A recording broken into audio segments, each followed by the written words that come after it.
It's AWSCO. We're racing, and we're here at Daytona. I guess. I don't know. They put me in a box, and I'm the only one in here. Please let me out. The broadcasting team has held me captive, but we're doing AWSCO. Hooray! Yeah, we have the Continental Series here at Daytona. This is AWSCO's second division that's racing tonight. We'll have the main series race on Monday later on, but yeah, for now it's the Continental Series racing. I predict we're going to have at least 3 flips tonight. Isn't Oh, that sorry, right? my bad. How's that sounding? You're a little quiet, honestly. Oh, am I? A little bit, yeah, but Hang on, give me a second.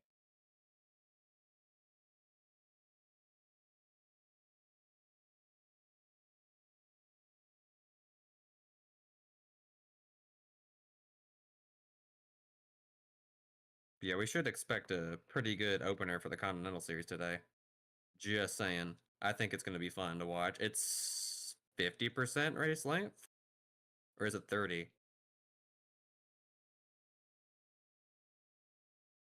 All right. It's 100. Damn. All right, cool. So we're going to have the long one tonight, I guess, is going to be a good one. Is a good way to say it. We got a lot of talent in the field today getting ready for this event tonight.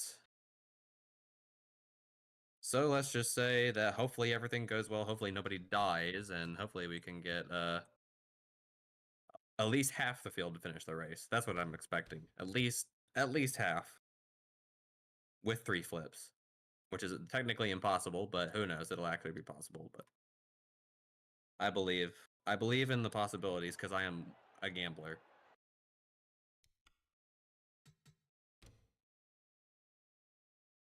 We've got a pretty good starting lineup for our event today, as I need to go back to my phone and pull it up again because I was on the NASCAR app.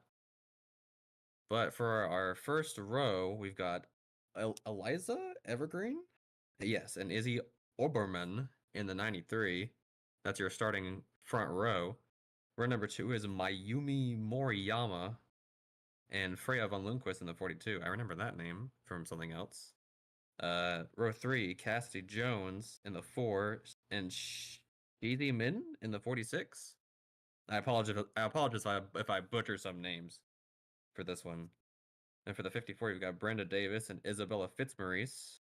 Row 5, Takamoto Aya and Reina Munoz. Then Katrin Edelston and Vinny Schultz in row 6. Then Robin Morales and Kathy Appleton Perez in the 25 in row 7. Then Lynn Oswell in row 8, and Karina Willis Calloway in row 9. And then Abby Buchanan and Abby Buchanan and Hida Joko is row 9. Previous row is row 8. Then Isabella Smith is row 10. Lulu Kenny is in row 10. Row 11 is Madison Estrada and Alice Hagman. Row 12, Kate Summers and Jet Brackett. That's a cool name. I like that one. Row 13 is Eli Ile and Stella Arcadia. Row 14 is Leah Azelhart and Deborah Williams. And then row 15, Naomi Davenport and Zoe Quinton. Row 16, Lexi Rockwood and Lori Ramirez. Row 17, Kara Reynolds, Latanya Gray. Row 18, Jennifer Wilson and Jackie Kennedy. And the final row of this race is Rachel Ramos and Liz Roberts rounding out the field for tonight's race at Daytona. We got four manufacturers, actually 5 manufacturers, correction, all looking to see what kind of points they can score today. We've got lots of opportunities, probably lots of racing, and hopefully everyone can at least get some competition with each other. I think it's going to be a fun race. How about you guys? Yeah, we're up here in the booth here at the Daytona International Speedway, and I'm joined by Asher. The Bluetooth device is ready to pair. We Yeah, just paired a Bluetooth hello. device real quick. I'm here with Asher, and yeah, we're up here in the booth at the Daytona International Speedway, and it will be a very interesting race tonight. 38 cars. This is the first time we're gonna give out points at all in AWSCO. I'm really excited. Asher, I assume you're pretty excited as well for this race to get going. Yeah, absolutely. Obviously, we did actually dish out some points. We had the points for pole position, but this is definitely the first time we're going to see real points-paying race. And for these Continental drivers, as we were kind of talking through qualifying in the duels, this is going to really be the first time that these guys are truly up to speed, or girls rather, are truly up to speed in the packs of full 38 cars. So really going to be anyone's game, and just ready to see what's going to happen here. Yeah, absolutely. And I want to toss it to the FanDuel Fan Studio just briefly here, as I think we might have we might actually have sorted out our technical issues. That's good to see. Hello here, everybody. Hi, hello. Can you guys hear me this time? Yes, I can hear you a little bit Alright, louder. perfect. It's better now. Yeah, okay, that's good. I think that was just Good. an issue with my with the mic there. But yeah, I see we are on a starting grid here. What have we been talking about so far? I think. What have I missed, basically? Not much really, just that we're expecting to see a pretty competitive race, as we usually have at Daytona with these kind of things. But it should be, we're going to see what these drivers are made of, especially at these super speedways, and we're going to see who is going to be able to lock in their first win of the season here, hopefully with nothing too utterly devastating happening to anyone tonight. But we shouldn't expect anything too crazy. But it is Daytona. Things are going to get Yeah, kind I of was gonna wild and say it is crazy. Daytona. This track tends to this track tends to throw out a lot of surprises out of left field, both in terms of winners and in terms of incidents. Almost anything can really happen here.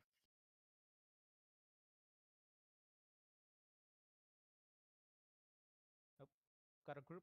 We got a pit report coming in from Asher here. Go on ahead. Oh, Nope, sorry. it's not. Well, it's Sorry, not a little Nick, hasher. yeah. Hello everyone, and for this pit report, I just want to tell you guys about Elijah Evergreen. Took the pole and then won her duel. So it's a very good car. They feel like they have a lot of pace, obviously. Another team that has a lot of space, North Star Motorsports. They were extremely quick, at least in the first round of qualifying. They didn't do that well in the duels, but that's the duels. So I feel like they were really setting back the cars after being told by AWSCO official that their engines weren't necessarily fully legal, but they would let it slide. They feel like they sorted that issue out of having the engines a little too overpowered, and they feel like they still have a lot of speed, way more than in the duels. And in the duels and in the second round of qualifying after they were told to tone it down. So watch out for them. They could be very quick here today. So that was our Yeah. pit report by our pit reporter today. And I'd let's most get to the definitely- starting, or let's get to our main group yeah. today so we can get back to the race. Yes, all right, and welcome to Daytona. We're just about to get underway. I'm just gonna say hi to Asher. Asher, you're here in the booth with us for the first AWSCO points race. We had Liam here last week for the Clash, but this is gonna be the first time we're actually gonna see these guys race for the big check, the big money, and the first time we're gonna see these Continental cars racing in a big 38 car group. What do you think you will expect for tonight? And do you think it might give us a good preview for Monday's Daytona 500? I don't know if it'll necessarily. I mean, obviously, the skill of drafting is really universal across every series, but I think that as we've been saying, these cars drive a lot differently from the AWSCO Cup cars, so I don't know if we're gonna see too many similarities. One thing definitely noticed a few times throughout the duels is when these cars get 3 wide through the tri-oval, things tend to get a bit sketchy, so we'll be mainly looking to see if we can keep these 2 wide, because if it starts going 3, and God, if we see 4, then I think that there are going to definitely be some torn up racing cars. I can absolutely agree on that 4 wide thing. Yeah, it's 4 wide, especially at tracks like these, is something you do not want to do, especially at Daytona. You can do it at Talladega, but you can't do it here because things tend to get very bad very fast, especially if you try to go for a wider track like this. Yeah, all right. Well, we are going to get TVC, by the way. You're supposed to mute because you're in the studio. Yeah, my bad. You're good. Very good. Don't worry. Anyways, we're gonna get to the start of this event. Let's see. Let's get the drivers. Let's start their engines real quick. Let's hear the Okay. command. We're for gonna- the AWSCO Before we do Continental that, series. we're gonna go through our Circle K starting grid. Row 1, it is the 10. Yeah, but I want to do it myself. Row 1, it's the Okay. 10, Eliza Evergreen, and the 93 of Izzy Oberman. Row 2, the 64 of Mayumi Moriyama, and Duel 2 winner, Freya von Lundquist. Row 3, Cassidy Jones is in the 4, and Shizi Min in the 46. Row 4, it is Brenda Davis in the 54 and the 38 of Isabella Fitzmaurice. Those are a couple teammates, Ozark Motorsports team cars. Row 5, it's Takamoto Aya in the 11 and the 7 of Reina Munoz. Row 6, it's the 14 Katrin Edelstein and the 62 of Vinny Schultz. Row 7, the 26 Robin Morales and the 25 of Kathy Ableton Perez. Row 8, the 96 Lynn Oswell and the 99 of Karina Willis Calloway. Row 9, the 59 of Abby Buchanan and the 0 of Hieta Yoko. Row 10, it is the 15 of Isabella Smith and the 44 of Lulu Connie. Row 11, the 88, Madison Estrada and the 81 of Alice Hageman. Row 12, the 8 of Lowry Schliesenbach. Oh, excuse me, no, that's Cup. The 8 of Kate Summers and the 66 of Jet Brackett. Row 13, the 04, Eli Ile and the 51 of Stella Arcadia. Row 14, the 16, Leah Azelhard and the 55 of Deborah Williams. Row 15, the 22 of Naomi Davenport and the 5 of Zoe Quinton. Row 16, the 78 Lexi Rockwood and the 31 of Lori Ramirez. Row 17, the 95 of Kara Reynolds and the 65 of Latanya Gray. Row 18, it's the 60 of Jennifer Wilson and the 12 of Jackie Kennedy. And row 19, it's the 2 of Rachel Ramos and the 45 of Liz Roberts. That's the field. You got any win picks? You got anyone who you're expecting to be fast? What's your thoughts on how this is going to play out, Asher? I mean, it's Daytona, so I mean, really, you could just throw all the names on this grid into a bag and toss it and pick a name out, and they've probably got a good shot to win. But I think I'm gonna go a bit chalk Eliza Evergreen in the number 10 for Ozark Motorsports. She has been bad fast all weekend here. The driver from Brandon, Manitoba, got the pole and converted it to a dual victory as well. Definitely the 10 has been a very fast car here, so I think that she is going to go for the weekend sweep here. All right, well, let's get them started. Let's get the command and let them fire their engines. Drivers, start your engines! So it'll be the 10 and the 93 up front as we get this going. 120 laps tonight. No stage breaks. No scheduled cautions or anything like that. We're just going to go all out to the end. Evergreen and Oberman on the front row.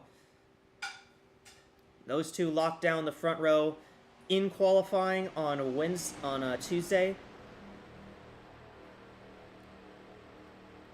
But there's 36 other drivers in the field that want to make their name known as the first AWSCO Continental Series race winner. Pace car just about to pull off. There we go. The pace car is off. It will be Evergreen who leads them to the green. We're racing in the Echo Energy 300. The belts have been pulled tight, and now we're racing. Shut up.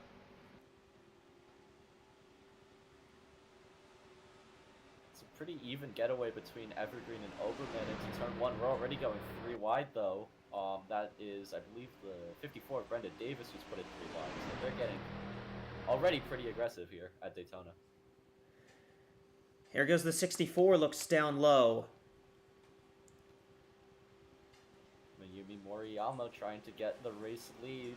She's picked up Brenda Davis, the 11. Takamoto Aya trying to go with. Eliza Evergreen has already been shuffled out to the outside line. And the 64 to the point here. And Moriyama, who led a good chunk of her duel right behind that 10. In fact, I think she led the most laps in duel number 1. She's going to lead the first lap of this race.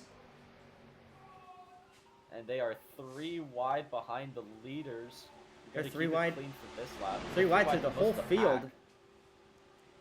And they're 4 wide a Oh, little they're further 4 back. wide back there. This might not end well.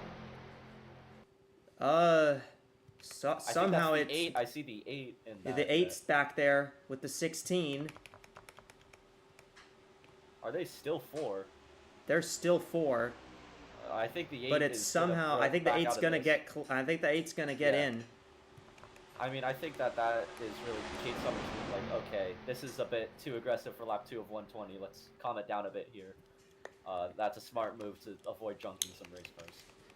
They're getting real aggressive right off the dot. These cars run really close together in these drafts. They get there's a lot of drag, and as a result, that means a lot of cars are able to stay with each other.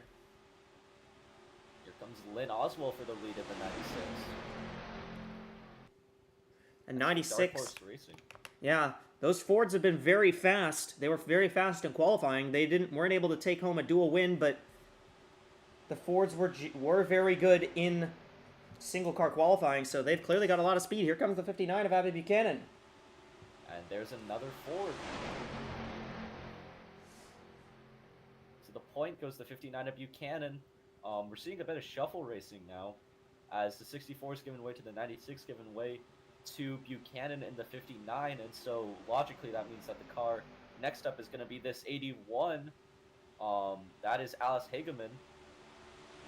And here she comes to the lead, 3 wide. We'll see what these guys can do. They are 3 wide through the entire pack right now. Every single car in this lead that started this race in the lead draft up front at the moment. And that's, I think, definitely a good thing. It proves that all 38 cars came to play. No teams messing about, and I think that really this does mean that anyone here at least has the car under them to win.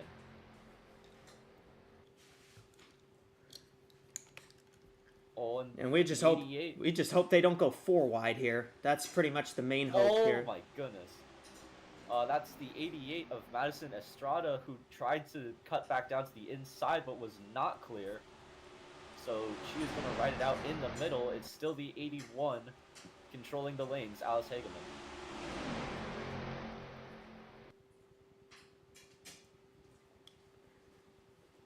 '81 car. Still out front. 81 car still 81. out front. I think you know, these early laps we're gonna see these guys bunched together in these early laps. We're gonna see a lot of lead changes, but as the run goes on, you're gonna see some cars just start to.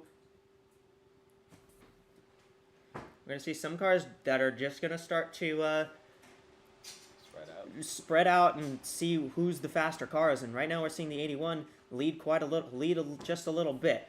And let's go ahead and check on our standings board for the NordVPN fastest lap. Right now, Liz Roberts holds it, but it's very early, and especially in the draft, if you get a big run, and we might see this happen even on the pit cycles, that fastest lap is going to change. Remember that the fastest lap is worth 1 point to these drivers, and that means a lot more here where we don't get extra stage points. You get points for leading a lap, leading the most laps, and winning the pole, and of course the fastest lap, along with the points you get for your finishing position. And as we've been talking about that, Hida Yoko in the 0 has moved into second. Bringing with her is the 7 of Reina Munoz. And also on the inside, couldn't quite catch the number there. That's the 78, Lexi Rockwood. So some of the cars that started toward the back, making their way toward the front. And now I think it's the Toyotas 1, 2, 3 on the inside. I mean, technically, if you count the 81, but the 81 still able to control the lanes about a 10th out in front. Reina Munoz in the 7, one of those cars that went really fast in single car qualifying as well, and We're seeing the 81 wasn't particularly fast. Remember, the 81 wasn't really that fast in single car qualifying, just barely made the race. And the 81 is up at the front of the field and leading quite a bit right now. So it's very interesting to see that team have pace. We've gone, I think, a little bit longer than we did in the duels without an incident. I mean, it's a much longer race than the duels, and you don't have to worry about need to race yourself in. So these guys are gonna be, or girls rather, are gonna be a bit smarter with it, you would hope. I mean, we did have a few close calls there in the opening stages, but it seems we've settled in with this mostly 3-wide pack, and they are keeping it straight right now. So hopefully we keep that way for quite a bit longer. As here comes the 78 for the lead. Rockwood looks for the lead, and she's going to have the 95, Akara Reynolds, another Ford that's going to follow her. I think if you're one of these guys, I think especially if you remember the duels, and especially in duel number 2, what we saw was, or duel number 4, excuse me, they went caution-free the entire way in Cup in that duel, and we still had a last lap pass in that one, so this could be a very, very fast race, a very fun race, and cautions aren't necessarily required, but with the way they race, boy, it feels like there's going to be a caution all the time. As you were saying that, you saw the 2 there, Rachel Ramos just twitching, getting the push from the 12 of Jackie Kennedy. That got the 2 rooted up into the middle, and here comes the 12 now for second, pushed by the 45 of Liz Roberts, who started dead last in this race. She's worked her way up here on the inside.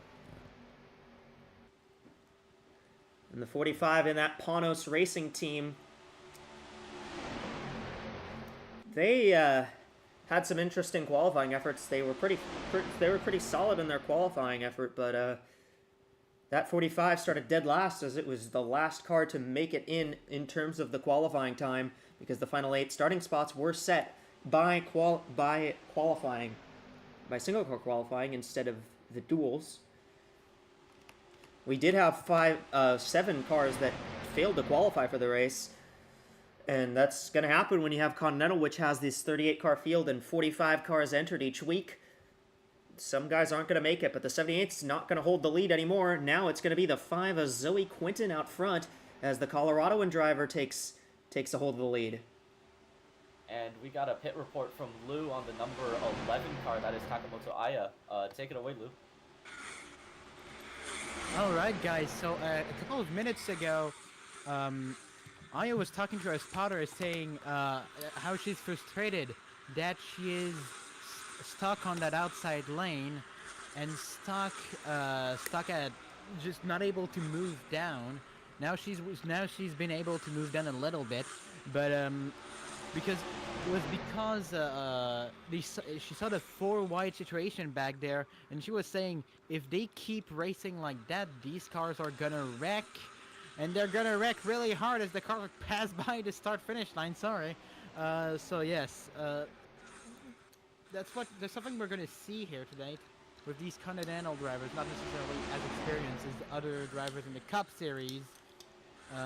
They're gonna be a little bit nervous when they're stuck on that outside line. If there's an accident, it's the line you really don't want to be in. You're kind of stuck there. So yes, that's what's happening right now. Well, thank you for that, Lou.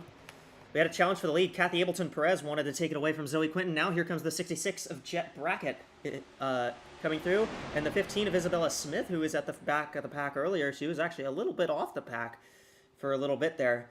But the 15 is now closing up here, and they are 3 wide for the race lead. And they are 3 wide once again, all the way through the entire pack. It is 3 wide as far as the eye can see, and they're keeping this rank and file right now. But man, I mean, one false move, as Lou was kind of saying, these drivers aren't as experienced as the AWSCO Cup drivers in racing at big tracks like this at Daytona. One wrong move, and there are going to be a lot of tone-up race cars. Absolutely. But we've kept it clean so far. Jet Brackett now holding the 4 out in front. in the 66 for Gulf Racing. Gulf's had a pretty good weekend so far. I mean, almost won the Clash. Definitely had the car to win the Clash in the Cup Series with the 38. Obviously had that controversial finish that gave the win to Sophie Chantose. But overall, I think it's been a pretty good weekend for Gulf Racing, and I think a win for Jet Brackett here in the Continental race would definitely be another good moment for them. Yeah, the Gulf Racing team has had pretty solid weekend, although I would say that their performance in the duels left something to be questioned for, at least in the Cup duels. But in terms of the Continental Series here, I think it's been a very solid. I think they've had a very solid weekend so far, especially coming close to winning the Clash. Here comes the 31, though, over Lori Ramirez on the inside. Here comes maybe a move 4 wide, goes the 55 looking wide, inside. 55. Contact there, just a little rub. And More contact, around there goes the 42 of Freya von Lundqvist. They're gonna keep it together. We've got a few cars merging up. Ooh, how was that Oh, not an car on the accident? wall. Car on the wall, the 78's in the wall. Now can she get off the wall cleanly? Wow, they think we kept that survived clean. that. We survived that. They did not. There was no. The AWSCO race officials did not call a caution. So for a tough break for the 42 of von Lundqvist, Yeah. but that's gonna split the pack up quite a bit. But no caution was called. They saw it fit to let them race, and those cars that were down on the apron really got messy. But the pack came very close to breaking up, but we kept it clean. Still smoke left on the back straightaway. So obviously the big losers in that are going to be the 42, Freya von Lundqvist, with 1 duel 2. Now she's going to be well off the pace. The other big loser is going to be Lexi Rockley with the 78, who got up into the outside wall, unsure how much damage is on that car. But any damage at Daytona, that's going to hurt your aerodynamics, and that's not what you want. So we'll see where that 78 is. She looks like she's kind of in the second group that's formed now. And she is leading, so... Well, this pack back here that got split off by the 65 and everyone else who went down to the apron and came back up on track, they've gotten caught back up here. So they're back up front. So they're back in this lead draft, but... I mean, it was only a matter of time, I think, before that 3 wide turned into 4 wide, turned into danger. And, I'm surprised we did not get a bigger accident from that, because that was very close to being something much worse. I mean, it was not so much the 42 spinning, it was the, 65 and the others merging back onto the track that I thought definitely caught a few drivers off guard and nearly caused a wreck. But I think that the driver that's loving all of this right now is Jet Brackett in the 66, because they're pulling away with the 31 a bit of Lori Ramirez from this pack, or at least trying to, and definitely taking out one of those fast cars like the 42 out of the picture is definitely going to be helpful. 31 of Ramirez looks to the inside, and I think the 31's going to try to go for the lead. For Freya von Lundqvist, I mean, tough break for her, but if we get a caution, which I would not put out of the books at this point. Obviously, we just saw that. I mean, if we get somebody that comes up and really causes an actual incident, which involves cars, I mean, that 42 would be right back in it. She's just lost the draft. She's 17 seconds back of the draft at the moment. But the 42, what we know for sure, the 42 will not be the 42 will not be subject to the slow clock. Oh, and we're the minimum speed clock. Again. They are 4 again with Willis Calloway and Arcadia. These guys did not learn their lesson from earlier, just a few laps ago. Contact. They are bouncing 51 off and the each 99 other. keep touching. I don't know how that's going the way it is. And now but it might not for very long. Is really close with that's the 60. The 65 is gonna put it 4. Vinny That's briefly Latanya 4 wide, Gray 2 back. going 4 wide, pushed by Vinny Schultz. Are they gonna sort this out? The answer is no. They are still 4 wide. We are The 65 still of keeping it Gray leads together that for lap. now. Wow, this is some crazy racing. These guys are going all out, and it's lap 20. Yeah, we still have another 100 laps of this. I think we should be calling down. And try to get a long run. Oh, there they go! Around goes There's the Wilson. caution. And Big this is a crash. Big wreck. Huge crash. That's a lot of cars. And they're still piling in. One car just about made it through. I think. Whoa, that the was 12. Rafferty Jones, oh, big hit. 12 upside down. Upside down, Jackie Kennedy. Well.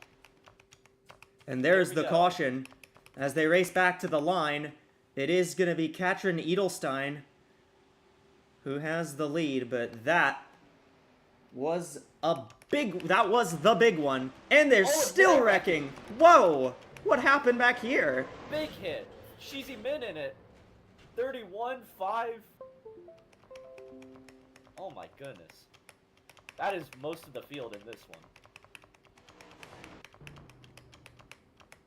Genuinely, we might have like 10 to 15 cars that I don't think have damage. Yeah, and a lot of these cars are going to be subject to the to the minimum speed clock as well here. The 5 is stuck on the banking on the apron there. Not going to make it. Not going to be able to roll back.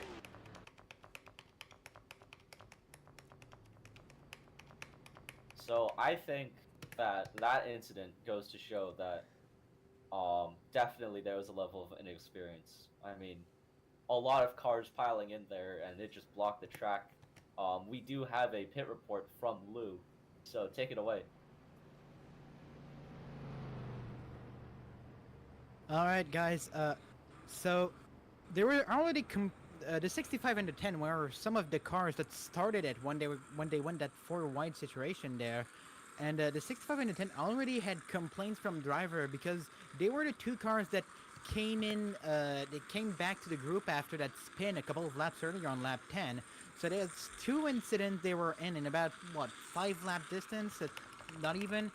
So they're probably gonna have to talk to the stewards after this race because that's not appropriate behavior, at least according to several drivers who have complained about these 2 cars. Yeah, thank you. And we have pit stops now. We got cars coming to pit road. The leader, the 14 of Katrin Edelstein. We're going to get a replay of that in just a moment here. Everyone are getting 4 tires and fuel. 4 tires and fuel for everybody here, as it's going to be Edelstein who leads them out.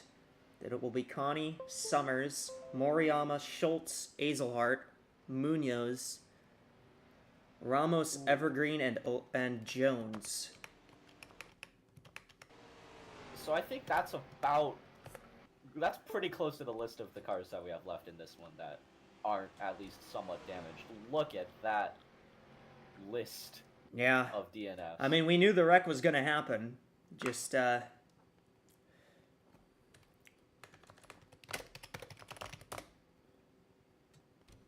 I didn't expect it to be that big. That is most of the field. I mean,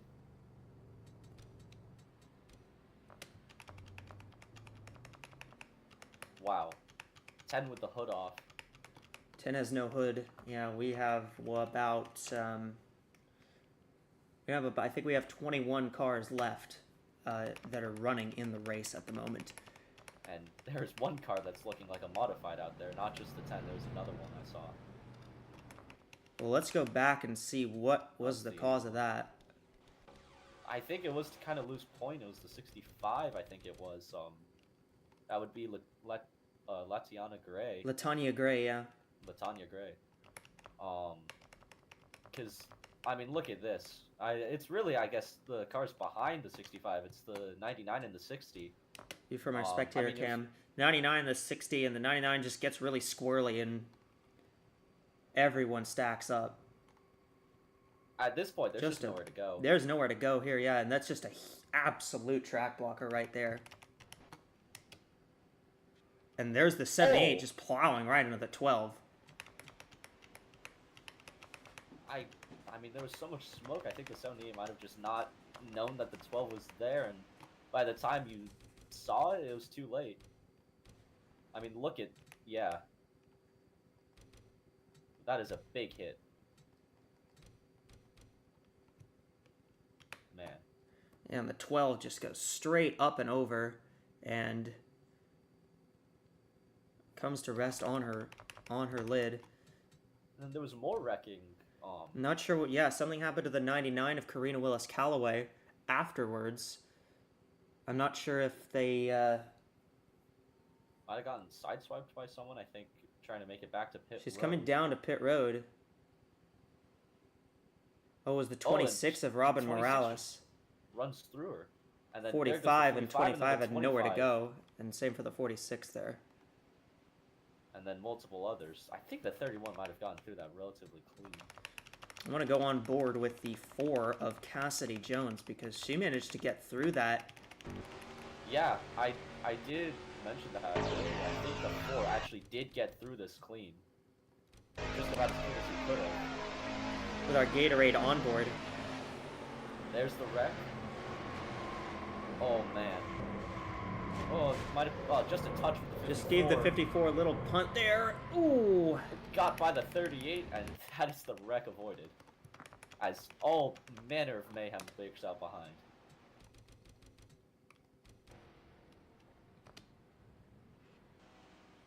My goodness. Yeah, unfortunate end for a lot of these cars.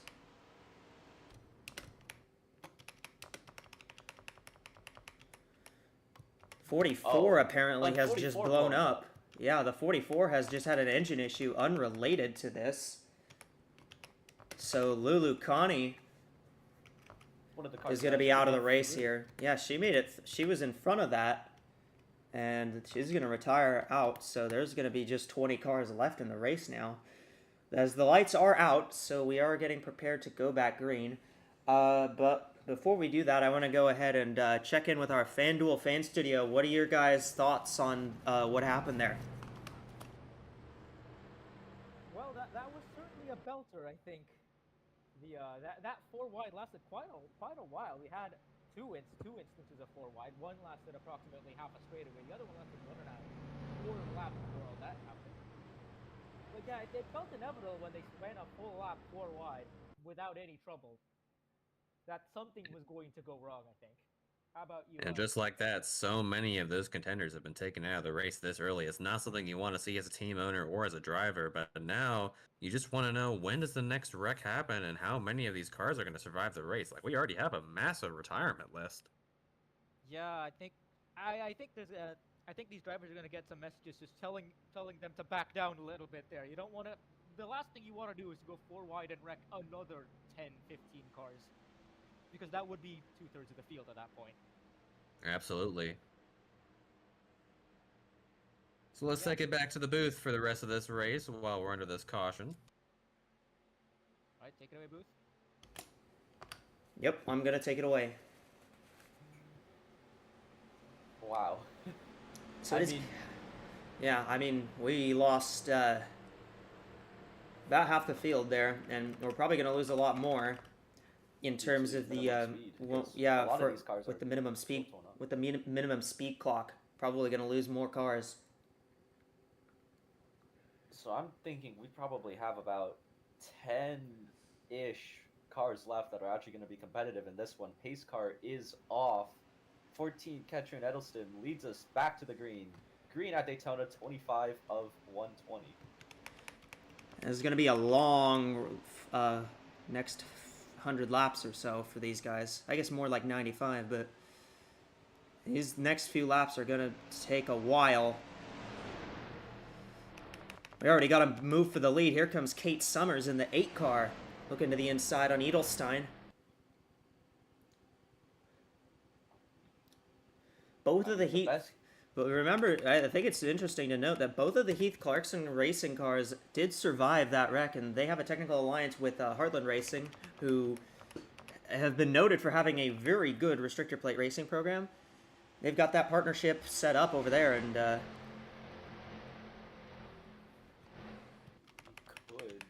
come in handy, but it just depends on how many cars of your allies you really have left, because really it's taking a list of who you got left. I think that's really what you got to do, see who you can work with. Because really now this is your friends are where you find them. pretty much. Kate Summers holds the lead in the 8 car. I want to make a note of this, but Kate Summers in that 8 car, that was the only car from Uberman Enterprise to even qualify for this race. And she is up at the front, and she dodged the wreck. She's up here towards the front and leading the way now in the 8, but Edelstein's not going to let her get away here. Mercedes 1-2 with the Toyota Reino Munoz waiting in the wings. I mean, definitely being up at the front 64. in the lead as we got a pitter. Yeah, 64 Miami Moriyama. I think she had too much damage and just backed off. So we know for a fact, yeah, we have a few cars here on the minimum speed clock, but those cars will be the 81, the 93 is on the minimum speed clock as well. 81, 55, 10, 54, 31, and 60 are all on the minimum speed clock. These cars that are in this lead group and these cars that are in the second group aren't on that clock yet. But let's take a quick note. Look who's fourth. That is the 42 of Freya von Lundqvist. Yeah, the 42. She is moving. Rewind briefly. She's going to be up to second here, and that early spin that resulted in no caution actually going to be a benefit for her. As she's going to try to move for the lead. She's got the 14 to her outside, as here comes the 64 coming off of pit 64 road. is going to stay low. Rightfully so. And Freya von Lundqvist to the lead at Daytona.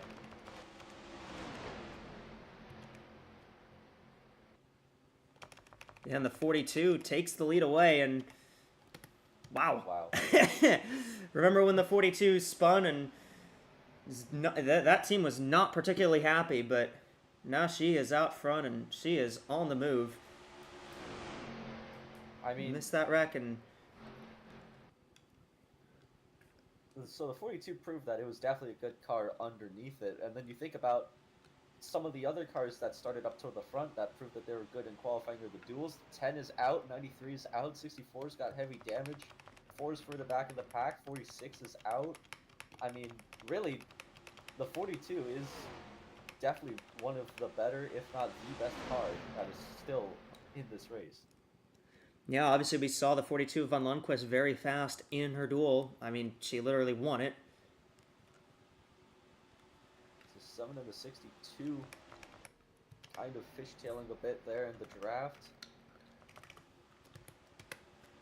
Yeah, these guys we will be monitoring the minimum speed clock. The 64 is not on the minimum speed clock yet, but the 64 is being monitored.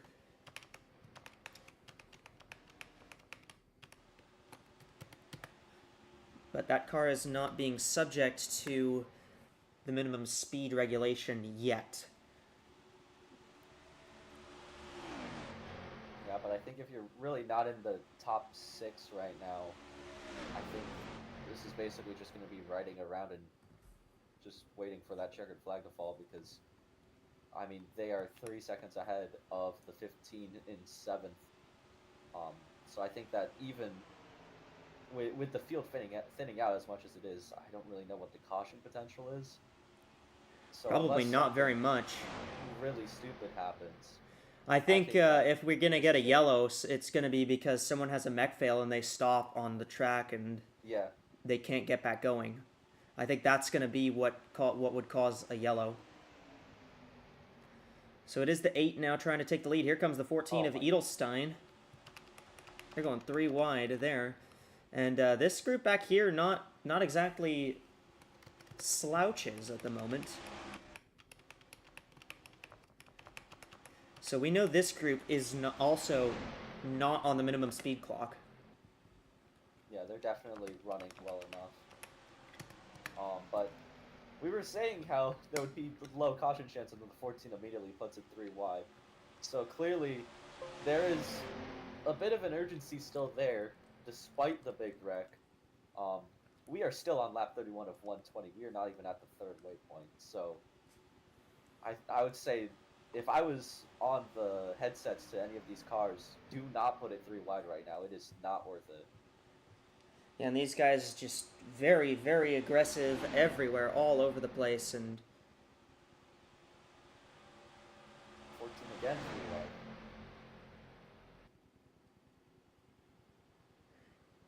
yeah, and they're. I mean, again, the aggression clearly is there, but it's going to be very hard, I think, at this point to actually make something of that.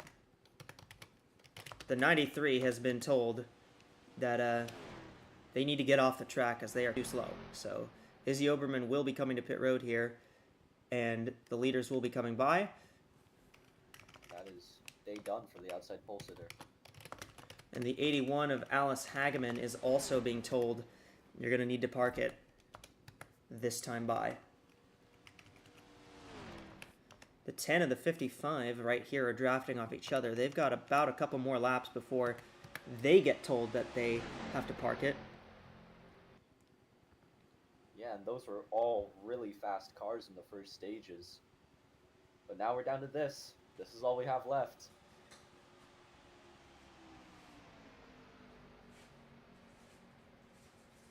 And it is Kate Summers currently leading. But Freya von Lundquist trying to spin and win her way at Daytona. It's going to head to the inside. And going to get the 7 of Rayan Munoz, manufacturer partner. That is the same team. That is, those are both Macmillan Enterprise cars. We have 2 Toyotas on the bottom and 2 Mercedes on the top, and then a Toyota and a Chevy behind. yeah, the Toyota of Vinnie Schultz in the 62 for Inverness Racing, and she's alongside the 16, and she's got the 16 of Leah Azelhart behind her in a Chevy. And leading this second pack, it is the 15 of Isabella Smith at the moment. And she's got Isabella Fitzmaurice behind her.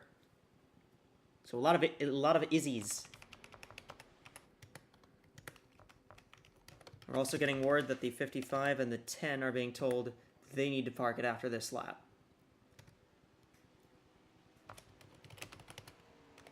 I mean, look at the front end on that 10, much like the front end on the 81. There's not much left of it. Can't imagine that car is quite too aerodynamic right now. So yeah, definitely not going to be running as fast as it was. The good news for Eliza Evergreen, they do have that bonus point for winning the pole. Right now, for our NordVPN fastest lap update, it is the 62 of Vinnie Schultz that's listed as having it, with a 46.524. So, hey, pretty solid. This group right here, just completely single filed out. Don't think they want to mess with anything. And there's those cars that are coming down pit road. One thing that I've definitely noticed is this 14 of Katrin Edelstein. She's definitely not taking this line down. She is really fighting it. She obviously put a 3 line twice already, and is still really fighting the likes of Summers in the 8 and Von Lundquist in the 42. So I think the 14 definitely really wants to see this race win. Yeah, but she's got a good chunk of race to go if she wants to get it. We're just about to complete lap 36, and that was how long the duels were. And we're gonna have a lot more time left than just 36 laps.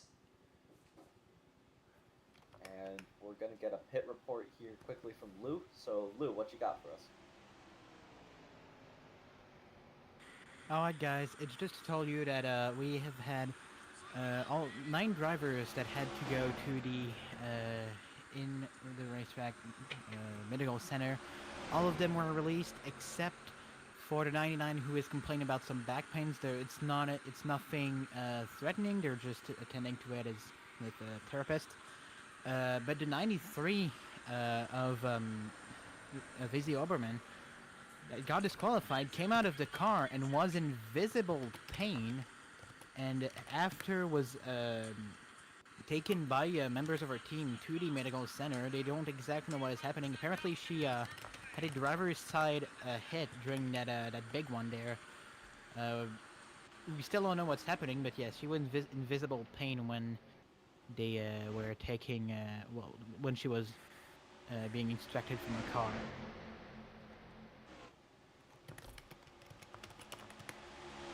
Well, thank you for that one. Obviously, we hope that Izzy is okay, and also we also hope that the driver of the 99 Carino Wheels, Callaway, is okay as well after that very, very big accident. The 54 and 54 Brenna Davis and the 31 of Lori Ramirez have both also been instructed to pull down pit road and get off the track so that they don't impede the leaders here.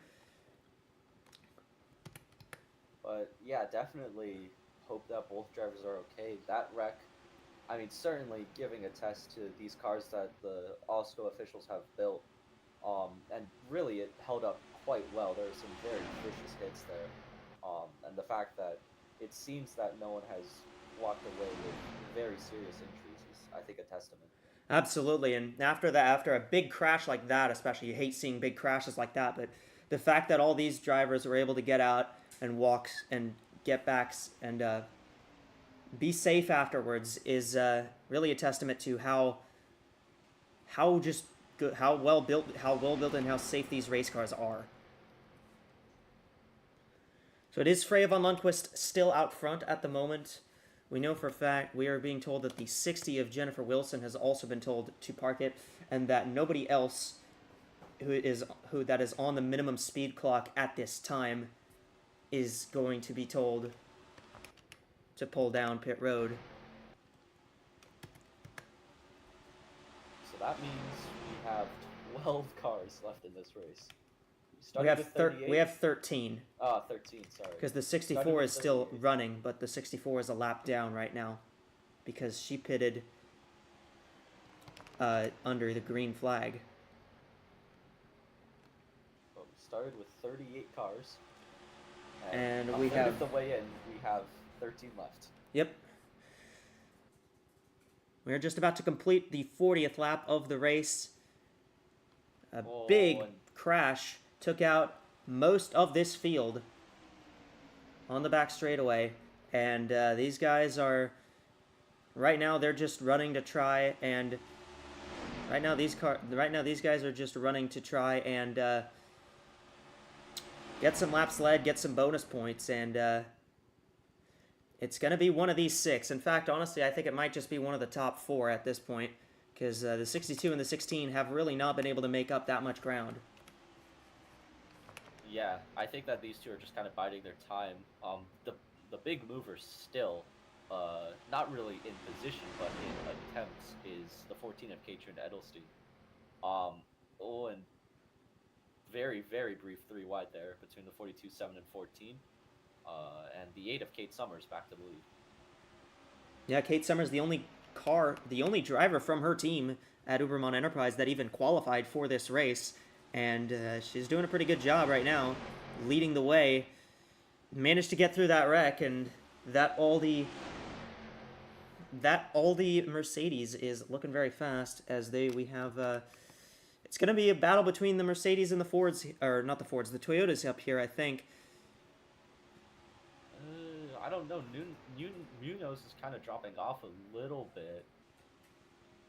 I mean, the 7 does seem to kind of yo-yo in and out of this pack, and kind of leaves von Lundquist to fend for herself against the 2 other Mercs. But really, from what we've seen since the drop of the green again, is that the 14 and the 8 do not seem too keen to work together right now. So I think that is definitely playing into the 2 McMillan teammates' favor. We look back here at these cars who are in this second pack. We again are being told that they are not being subject to the minimum speed clock at the moment, but they're going to need to be careful when the leaders catch up to them.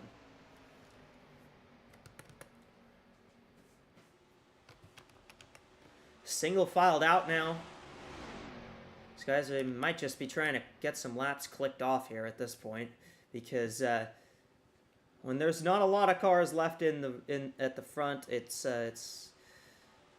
hard to make moves. And there's not really a lot of help that's going to be going around here towards the front, but these guys are still trying. The 16 and the 62 seem to be dropping off the pack just a bit, and they might be losing the front here. And yeah, I think to your point, Echo, earlier, that might mean we whittle this lead pack down from 6 to 4. And even at that, I feel like the 7 definitely does not have the car under her that the 42, 14, and 8 do. So I think that really, I'm going to say our winner's going to come from one of these three. It's going to be either Summers, or it's Edelstein, or it's Von Lundquist. Well, Kate did just get around the 14 there for the third position. 16 and 62 are at least able to kind of keep up with the pack. They're still straggling a little bit, but they are at least able to somewhat keep pace, but I'm not sure how much that's going to continue. These guys keep going too wide behind, and that's just letting Von Lundquist keep the lead. Yep.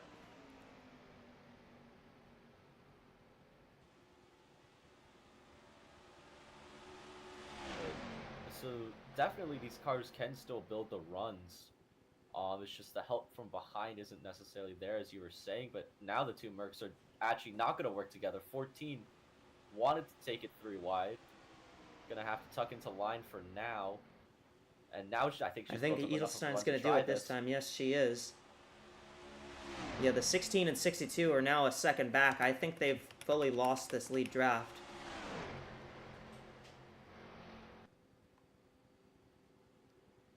Seven's kind of making her way up here again. Although I think if these cars get side by side more, that could let these two catch up. But this pack is also starting to break up now.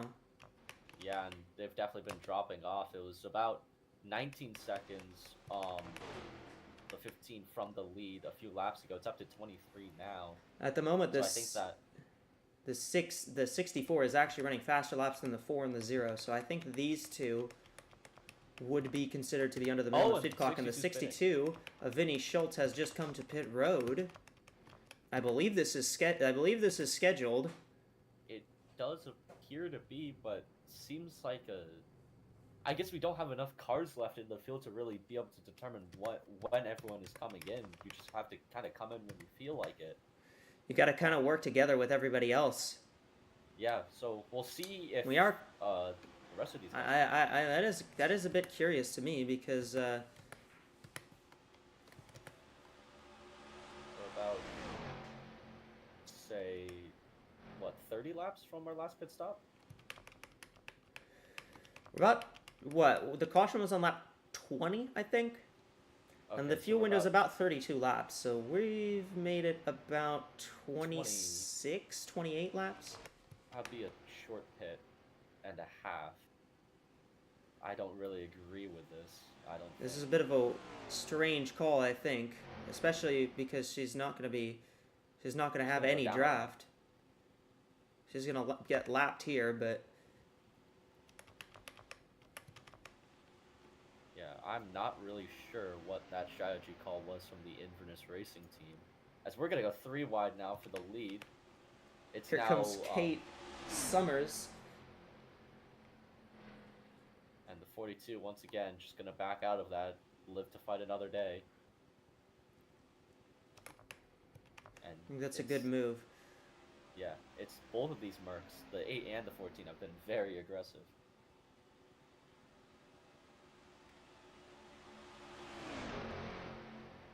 Which, I suppose, I get it, you're fighting for your to be the first Continental race winner. But also, yeah, but also we're not even halfway yet here. We're just about to get to lap 50, so yeah, there is still a majority of this race to run, and you saw what happens when drivers get over aggressive. We wiped out over half the field, so I don't think that's a smart move. We are still under green here. from the Daytona International Speedway, and just about to complete lap number 49 in the inaugural Echo Energy 300 for the first ever race in the AWSCO Snapdragon Continental Series. These are drivers that are young drivers, they want some experience.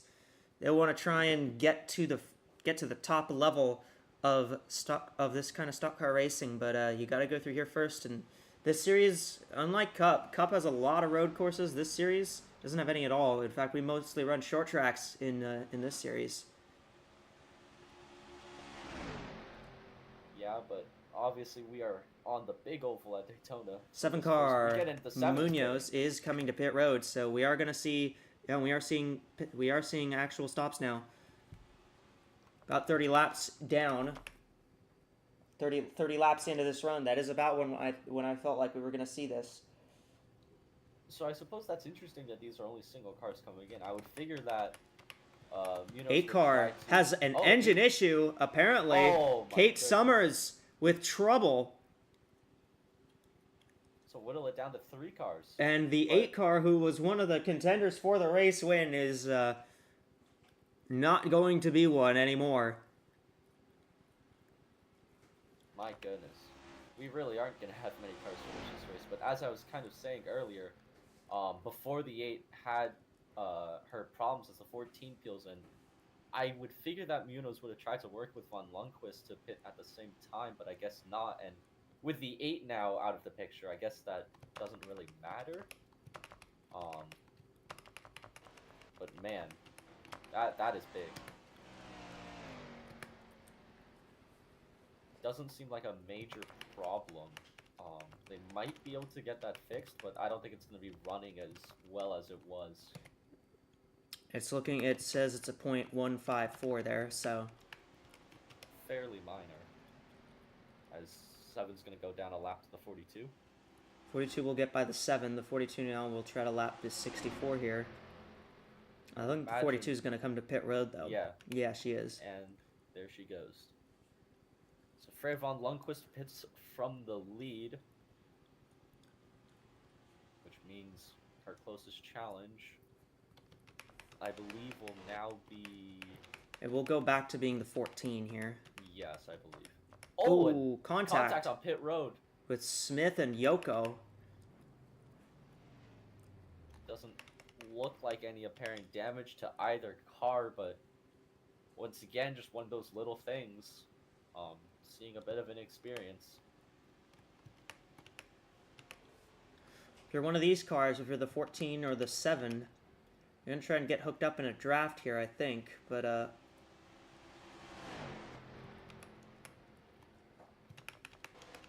see what the 42 is able to get. 8 is 42. off of pit road. The 8 just came back out, but that car is not going to be very fast. In fact, that car might end up being put on the minimum speed clock.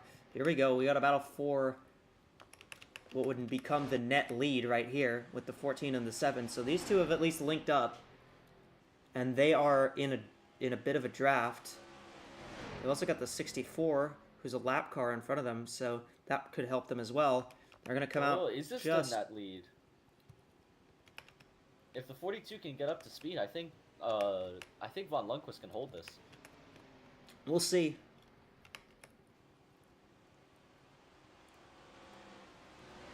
Yeah, I think Von Lundquist is sufficiently up to speed. I think she might just hold this. She's gonna block. 64 went low. 14 did not follow. Again, the 64 would actually be scored 2 laps down. But here comes the 7. The 7 of Reina Munoz is going to take the lead now. We've got a pit report from Lou on the number 8. What you got, Lou? Alright, well guys, so you have seen that issue for Kate Summers was battling for the lead. So that engine issue, which was just apparently was just something with the radiator being unable to put enough, to cool the engine enough. it started out ever since that crash. They don't exactly know what it was. They changed. They just changed cleaned the grid, changed everything, and that seems to have somewhat fixed it. But the issue is that had been going on ever since that crash, and had just gotten worse and worse, and it was starting to get so bad that it was affecting the handling of the car. So that's why they had to come down and fix that damage on the 8. Well, fix that damage as much as they could. Obviously, it's an engine issue, so it's not very easily fixable. But yes. Also, the 16 and the 60 have a bit of have a slight amount of engine damage as well. Apparently from that accident, not enough to put them on the clock in terms of minimum speed, but enough for them to not quite be able to keep up with the packs there of racing. And the reason the 64 had to come out wasn't actually that it had to fix more damage. It was a tire down. They had a tire puncture. Apparently there was a small amount of debris that probably wasn't entirely clean. Then they just ran on it and had to come down and fix that tire. So that's why they had to pit. Well, thank you for that, Lou. 64 is going to come down pit road here and let these guys battle it out. So, I mean, I would imagine, so kind of circling back to what Luke was saying on the 8, I mean, there is just so much debris that was strewn around the track in that wreck that it might have picked up something on the 8, or damaged something, hit something in the wrong spot. So I could see that being the case, and the 8 has been shown the black flag. That is day done for yeah, the Summers has been. Summers. The 7 gets held up. Summers has been told you are going too slow. You need to park it. But she's held up both the Toyotas on her way in, and that's given a big advantage to the 14 of Katrin Edelston.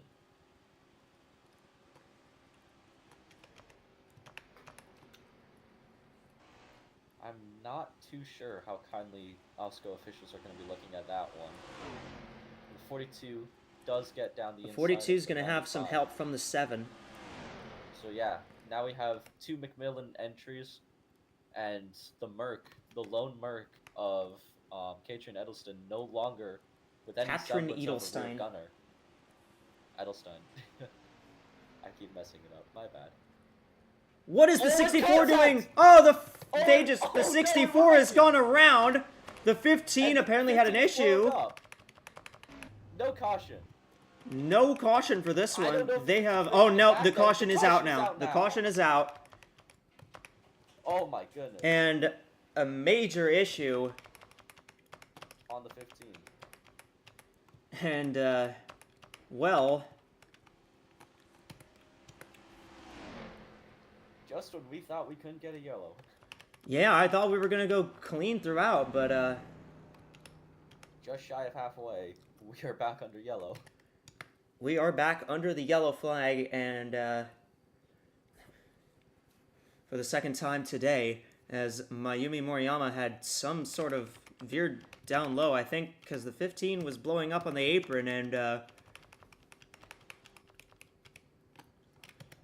the 64, I think, just kind of panicked and didn't know what to do, and ran into the 7 of Munoz and spun herself. I think it might have been the kind of combination of seeing the 15, that being Isabella Smith, blowing up, and knowing your spotters telling you the leaders are coming. So she kind of wants to stay out of the way, but also avoid the 15 and just awkwardly clip the apron, not on some of the car, and got her into the 7. I can't imagine Raina Munoz is very happy on the radio right now. It looks like everyone's going to be coming back to pit road here, so the 95 of Kara Reynolds will be the free pass car, and we know that the cars that are, we know that those cars that are a lap down will come out, and they will be waved around because the entire top 6 at the moment is lead lap cars. So all of those cars that are between. So the rule in AWSCO for the wave around under caution is any cars that are in between any lap cars that are in between top 10 lead lap cars will be waved around, regardless of position. Just 2 tires on the 14. The 42 Actually, is going to win the race out, though. And the 2, think I this believe, is- beat them all. So the 2 would Yeah. take the wave around here. I believe it's 2 tires on everyone. I don't actually know if anyone took 4. The 62 took 4. 62 looks like it took 4, yeah. But it will be the 42 of Freya von Lundquist, who is the leader. And we're going to take a look at that incident real quickly here. Yeah. I'm going to wave everyone around first, but... Okay, so I can talk strategy real quick. I don't really get the decision to take 2. There's only 6 cars on the lead lap. I don't see why not take 4 tires. There will be, I think there's going to be 10 cars on the lead lap here. Because of the wave arounds. Well, and at all least that. under the pit stops, you only share the lead lap status with 6 other cars. Yeah. Or 5 other cars, rather. Feels like a good time to take 4. But I guess tires are also not the biggest piece to winning here at Daytona. So they can take 2 and get away with it.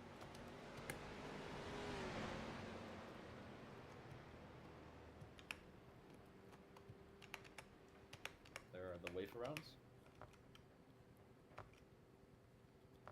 It's a clutch issue, I believe. Clutch issue on the 15, yep.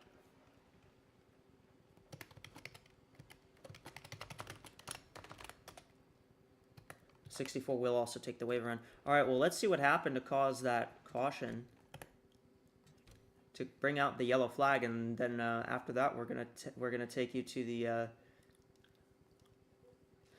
After that, we're gonna take you to the FanDuel fan studio, but real quickly. I think it was just kind of the combination of the 64 spinning and the 15 blowing up. AWSCO officials decided to throw the yellow.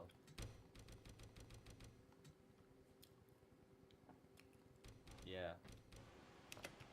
The 15's blowing up here. The 64, I think, just hits the panic line or something and makes contact with the 7, slides. That wasn't worth the yellow, but then they threw it. I'm not sure when they threw it. They threw it right here. Did not make it back to pit road. The 15 didn't make it back to pit road. Okay, that's why they threw the yellow. I believe that is why the yellow. There would also be a decent amount of debris on the racing line from the 64 hitting the wall. I get she did not spin, but there would be that as well. So. All right, well, we're going to send you back to the FanDuel fan studio with TPC and Russia. What do you two have for us?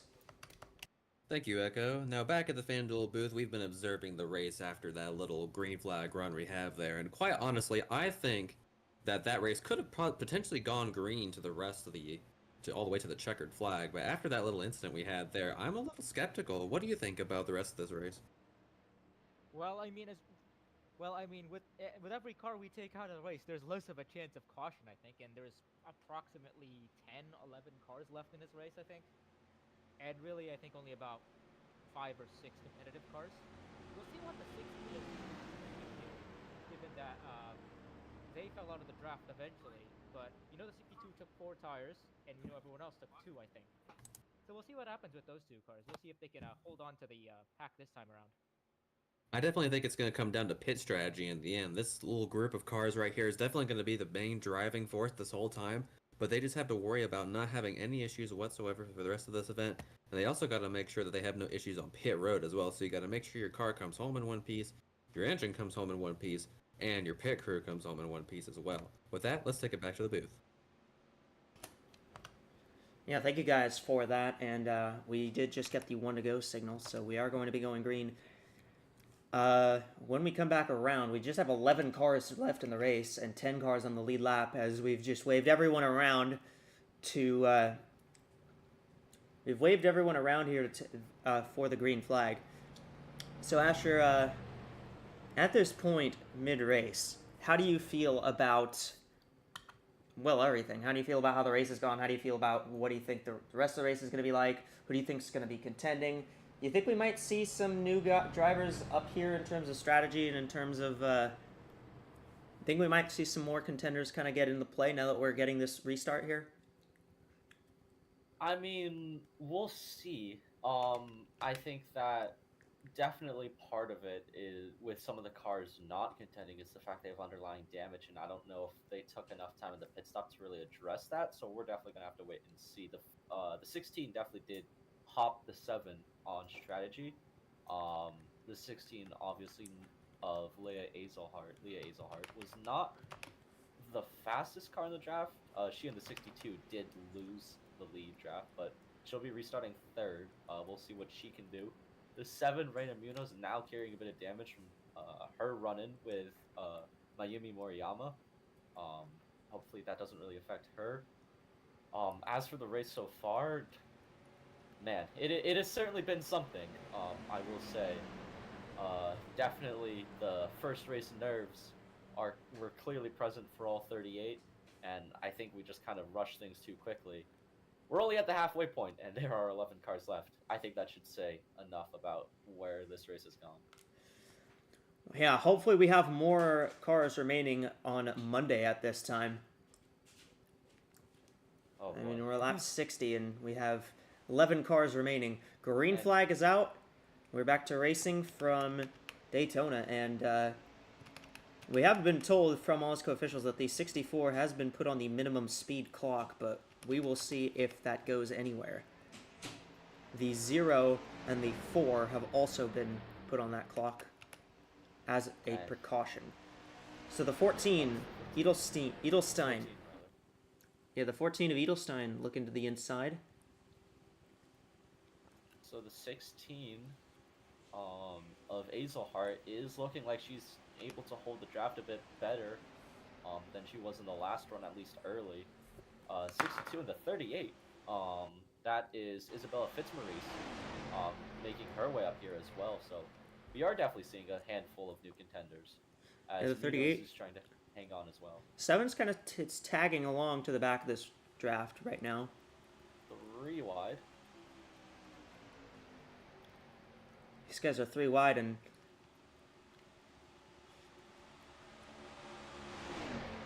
'16 I think has a little damage, but We're still 3 wide. Now we clear back to 2. looks like a good chunk of these cars are able to stay up to the front, and we're also getting word that the 64 has been taken off of the minimum speed clock. But the 0 of Hieda Yoko is currently on that clock, and she just came to pit road. So now it's the 14, Katrin Edelstein, who leads. Is she the only Merc left in this field? The 4 is still here. Oh, the 4 is still. But the 4 is pretty far off the pace, and in fact the 4 is on the minimum speed clock at the moment. So likely soon she might be the only Mercedes left in this field for Heath Clarkson Racing. I think she's just hoping that the issues that, I guess, the 8's problems seem to definitely be more incidental, especially if there was like the radiator issues that Luke was talking about. The 14 was ahead of the incident, so I think that those shouldn't be necessarily, or those specific issues should not be cause for concern for that team. But definitely a few other motors and clutches, as we saw with the 15, have been having some problems here at Daytona. So don't rule out any problems for these front runners, as we've already seen. The 42 and 14 are kind of starting to pull away a little bit from these cars back here. Yeah. That is... The 64 might be able to lead them back into this group. This is a bigger group than these two at the moment. But I think really those two are, I'd say, the 2 best cars you got out there right now. As we've got a pit report from Loot on the 7. What you got? All right, guys. Well, Rhino Muniz is pissed after getting blocked by the 8 that was being disqualified, and immediately afterwards wrecking went with the 64 and making the caution come out. She said on the radio, "Those effing idiots are just the worst.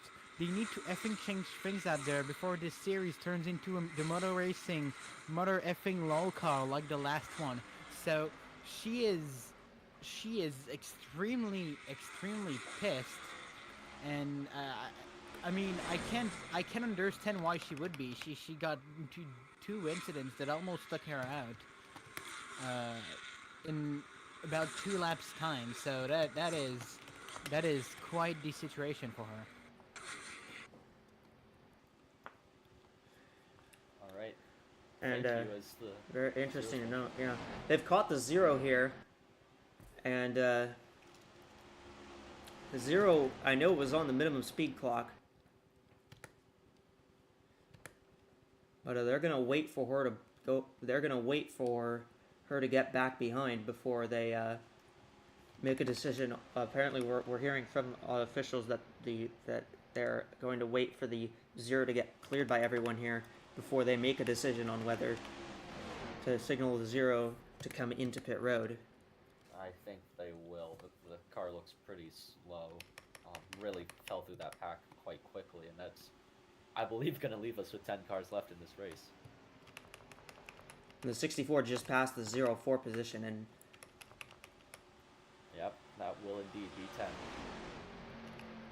So, from this point on, if you're still running, you're going to get a top 10 finish. yeah. If we get another caution, I mean, for Mayumi Moriyama in the 64 especially, that's going to be something that she would be particularly happy about, because she'd be top 10 and also a lap down. She's run a good chunk of this race, scored 1 lap down. And yeah, the 0 is not able to keep pace, so the 0 has been told to pull it in. But the pack's starting to get a little bit wider again. Starting to form up a bit. This is basically all the 10 cars we have left.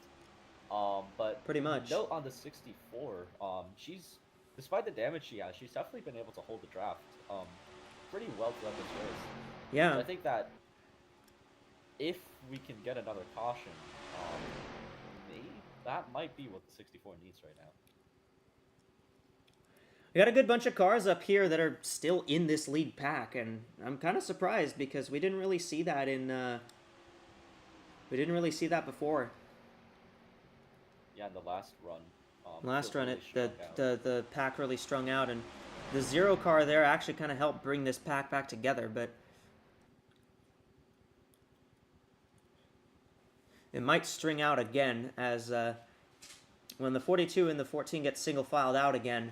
Usually they tend to leave these. Cars here, but we'll see. We'll see what goes on. So duels were what, 36 laps? So Yep. we've got about a duel and a half left here for these 10 cars. Or actually, that's not how math works.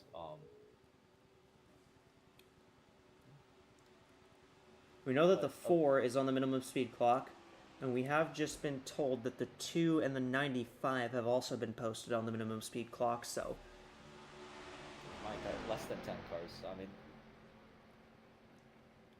at best we get 7 cars, or at best we get 10 cars finishing, at worst we get 7 cars. 7.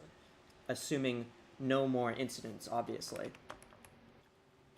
What a weird race this has been. This has certainly been a way to open the AWSCO series. I mean, to be honest, qualifying in the duels were pretty calm, but you had the controversial finish in the clash, and now you have this Continental season opener.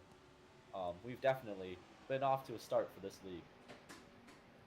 Absolutely, and the 16 tried pulling out on the 7 there, trying to get underneath for Third position. yeah, the third position, but she could not muster up the momentum. I mean, no one else went with her. As the 38, I think, is starting to fall off the draft a little 38 bit. starting to just drop off the draft a bit here now. So just remember that this race is going to be important as well because there are playoffs and they are winning you're in, but the playoffs are 20 cars here in AWSCO. They're not 16 like in NASCAR. So there's more chances for you to be able to get in, but there's also more people that will be able to get in.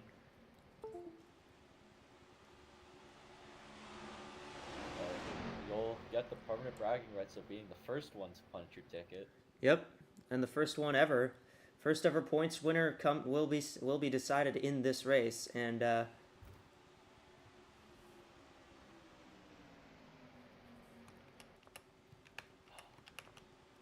We still have a long way to go before we see that track.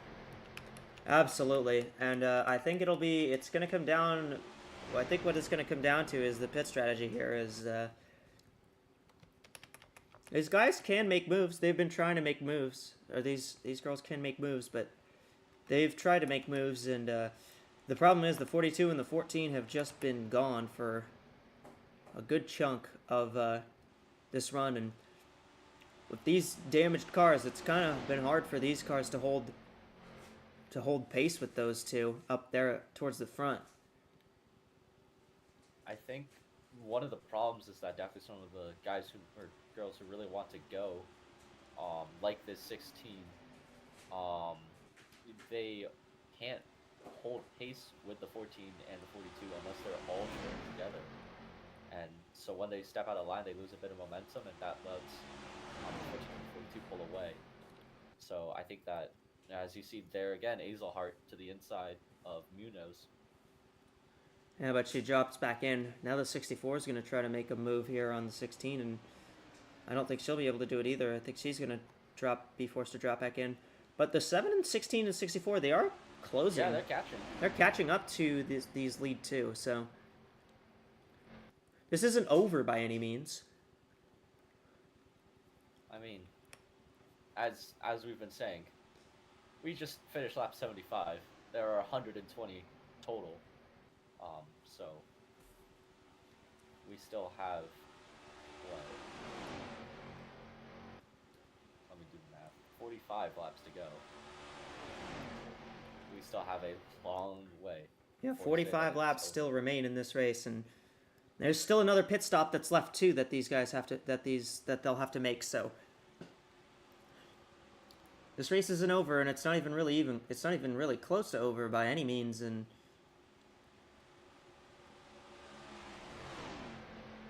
I mean, this is just riding around, and I think, yeah, really you got to ride around through this stage, save as much fuel as you can, and then things will pick up again when we get to that last pit stop.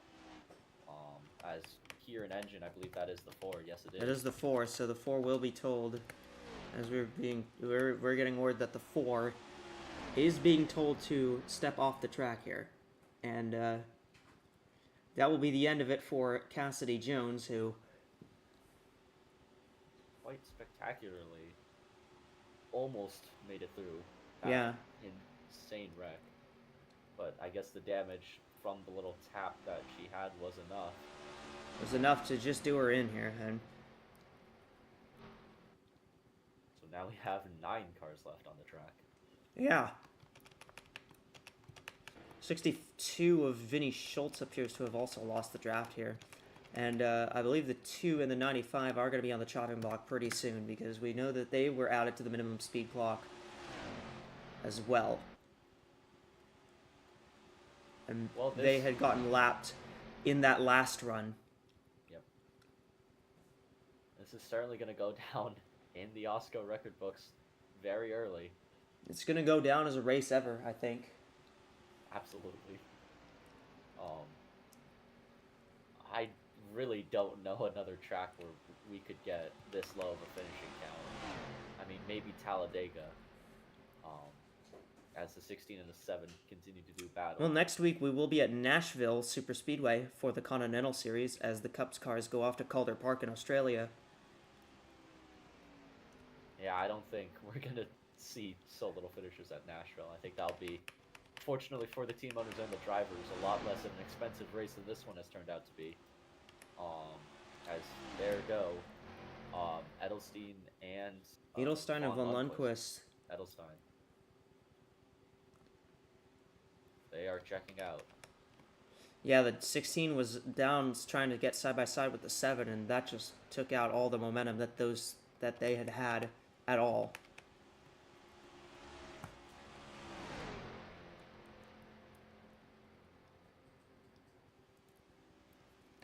So now that they're lined up, they're going to try to build back that momentum, but I mean, when these two cars, the 14 and the 42, hook up, they really can pull away, as we've got a pit report on the 16 from Luke. What you got?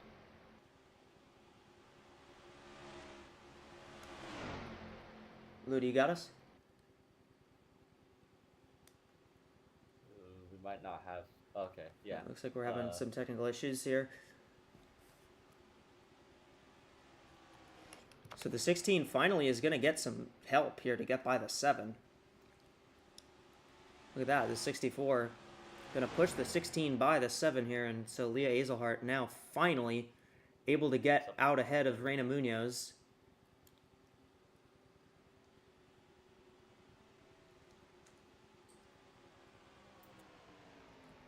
Yeah, some technical issues for Lou. I think we'll be getting him in a second. But yeah, 14 and the 42 have pulled out a second on 16 and 64 and the 7s. 64 hops to the inside of the 16. I think for the 64, what she wants to see is a caution flag, but with how few cars are on the track, it's highly likely that if any caution comes out, it would be her. She would be that caution. Okay, now we have Lou. Lou, you got us? Yeah, sorry there, I got a technical issue. So the 16 of Leah Hasenhart has been told to save fuel. Now, those guys came in on lap 60 for their pit stop, and apparently the fuel window around here is without the draft, because that's a big difference, is about 30 laps. Maybe a little bit more than 30 laps, maybe a little bit less than 30 laps. So these guys need to save a bit of fuel just to be sure, if there's an overtime, if there's anything, that they don't have to pit in, and that's what the 16 has been told. That may be part of the reason why I got a little bit taken off there. Just wanted to save a bit of fuel. So we'll see if those cars that are up front at the moment, that are continuing to push, will be able to make it in if there is an overtime, or even if there's not an overtime, depending on the car. Sometimes when there's no fuel around a big track like here, where you're always flat out, it can really differ the amount of fuel that each car spends. And I'm not sure what the crew chiefs are talking about there, because we don't run overtime here in AWSCO.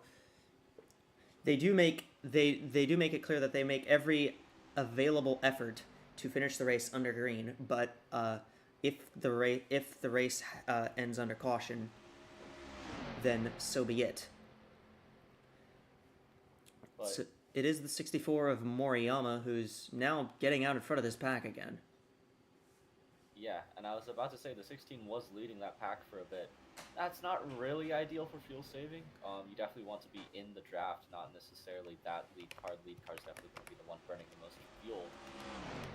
So I believe that's probably part of the reason why Freya von Lundquist hasn't tried to move on Edelstein.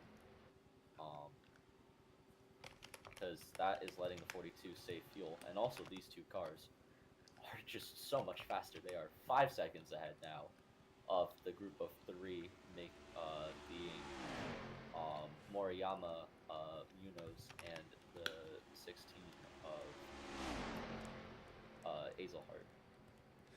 Yeah, we are expecting pit stops soon, within the next 6 laps. So I think these guys are just trying. I think at least for the 42. For at least the 42, I'm thinking what we're seeing for this car is that They're gonna be they're trying to extend their fuel window as far as they can. The 14's been leading pretty much this whole time. The 42 really hasn't made much of a move to get by the 14.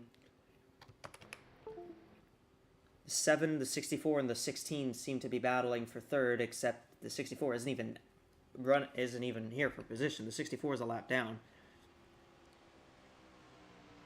She just wants her lap back. And at least right now, she's definitely not getting it. They are nowhere near. They're Oh, losing yeah. about a second a lap to the leaders. And because they keep going side by side, and Yeah, so that's just gonna lose them more time. yeah, As yeah, they lost 2 seconds that lap. It was 6.6. Now it's 8.1. So I think that really. and they keep battling like this. It's Yeah. really just gonna hurt them even more. So in reality, we have a 2-car battle for the lead, and probably for the win. Probably for the win, barring any mechanical issues here. So that means Katrin Edelstein, and Freya von Lundqvist.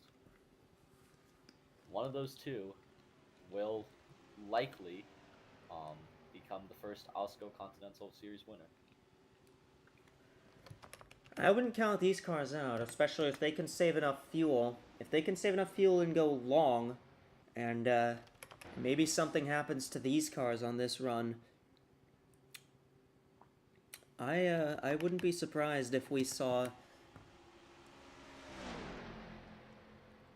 one of these cars maybe just stretch it just long enough to where they can make the difference in terms of fuel strategy. But they're going 3 wide. They're not trying to save fuel right now. They're going 3 wide, and so about half the remaining field is right here in this shot. Yep. We got 7 cars left, and the 64, I Oh, believe, and is there's coming to the pit road. 64 64 is coming to pit road, yep. So that's going to be our first taker. Can she make it 42 laps? Or 32 laps, excuse me. Yeah, that was a 32. Sorry, I added an extra 10 laps by mistake. 32, I think, might be doable. 42 would definitely be out of the question. 42 is out of the question. I mean, at best, your fuel mileage here is going to be about 36 laps, which is what we saw in the duels. Yeah, so I think 32 will be doable, but she's a lap down regardless, so it would take a miracle for her to actually be in win contention. She'll go down to 2 laps. She'll be 2 laps down, but she will get that lap back once the leaders cycle through pit road. Yes. And 7 and 16 are going to stay out. They're staying out here.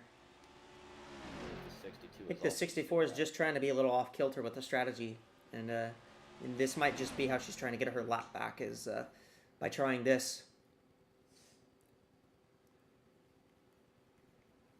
14. But I don't see the 64 winning from her current position unless she. No. I believe it would require a caution.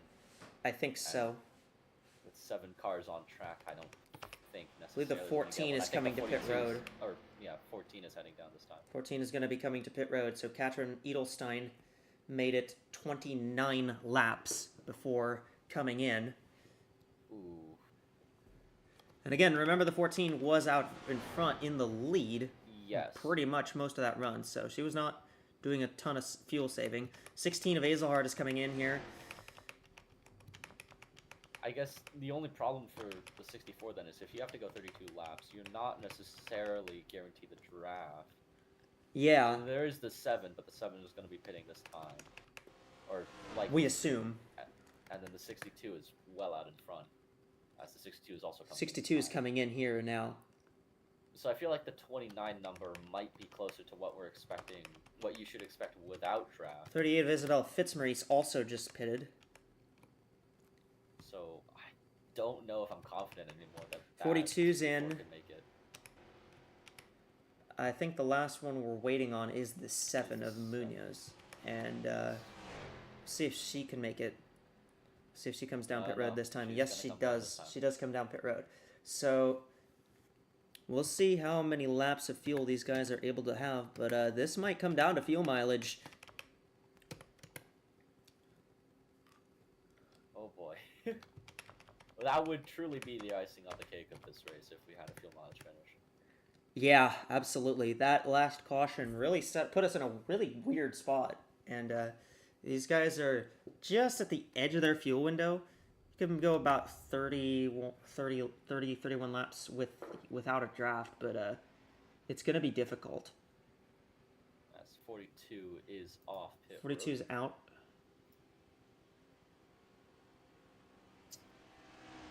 There's the 38 of Fitzmaurice. We're going to see where the 14 is. There's the 14 coming out. 14 on track.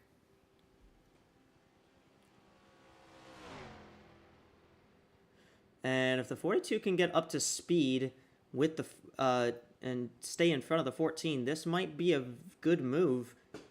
But we'll see where it ends up.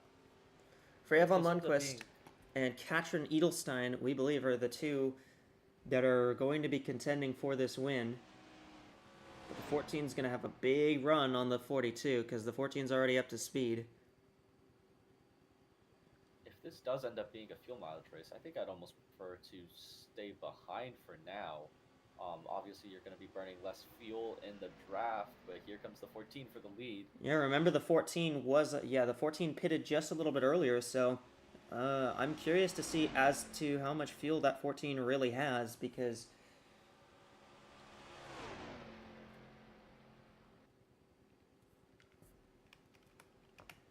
the 14 pitted a little bit earlier, so that the thought there is that they probably ran out a little bit earlier, but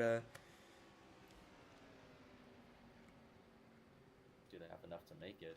Yeah, do they have enough to make it? We will see what goes on. This group's a bit split up now. The 16 and the 7 and the 64 have all kind of drifted apart from each other. Basically, everyone's kind of drifted apart from each other on track at the moment. And with that, we've got another pit report from Lou. What you got for us? Alright, guys, so after the pits, now it's a little bit clearer.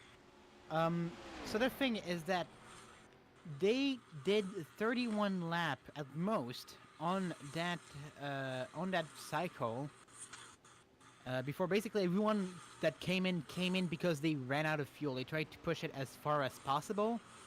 So the issue is that yes, 31 lap, you can make it to the end of the race with that, but we had 3 laps of cautions. In that cycle. They don't think we're gonna get another caution. Now they told me they don't think they can make it unless they're in a pack of at least 4 cars. So that would mean the 4 main cars coming in. Obviously that's out of the picture now. The 60-14 team told me they know they can't do it. They just had to come down because they're already on a delayed strategy after having to come down for that damage earlier in the race. So the 64s know they can't make it unless we have another caution. And in that case, it might be possible to push it, but I don't think we're getting another caution. Even though, look at this block. That's a pretty good block there. Yes, we'll throw it back to you. Yeah, and Freya von Lundquist just took the lead away from Katrin Edelstein.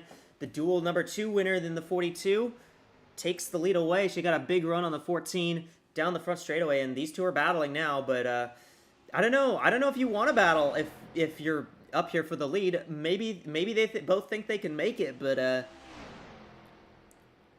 I don't know. What do you think? What are you thinking about this, Asher? I am with you. I'm not liking battling for the lead right now. I mean, as Loop is saying, we are very, very close on fuel. There are a few teams that are saying they don't know if they can make it. This is just burning up more fuel. I think, judging by the intervals, are the 7 and 16 nose to tail, or are they battling as well? They are battling. Yeah, I mean they're right with each other at the moment. At the very least. I don't know if I like the battling.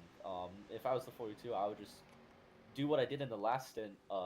Let the 14 buys slot back in and clearly you saw you ran an extra lap than the 42 did, staying in their draft instead of being the lead car. But the 38, Isabella Fitzmaurice, is now mixing things up. 38's going to drop in behind. I think the 38's just trying to keep a draft, and I think the thing is that this could help these guys if the 38's able to get in the draft here, but we'll see. We have been told that the minimum speed clock, nobody is on it, so the 38 is going to be allowed to continue to race. The 38 and the 62, who are both a little off the pace at the moment, are not being put on the minimum speed clock, so they will still be able to finish the race. With that, on that note, we are going to take you for the final time during the race to the FanDuel Fan Studio with TPC in Russia. What do you two have for us over there in the studio? Well, with a little under 30 laps to go left in this race, I think the clear group of cars has been set in stone. We've got our top two right here that are battling each other for the lead position.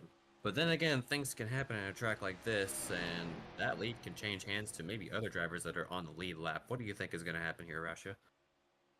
If we don't get any caution by some grace of God here, then it's going to come down to fuel. It's going to come down to fuel mileage. We'll see whether or not the 14 and 42 can make it. If they can't make it, then it'll go down to the 7 and 16, and then most likely to the 9 and 16. He hasn't been lapped by that time. I think it's going to be a mildly exciting battle between these two for the win. But then again, like you said, things can change in an instant. And let's see if these two will be battling for the win towards the end of this race. Back to you, Booth.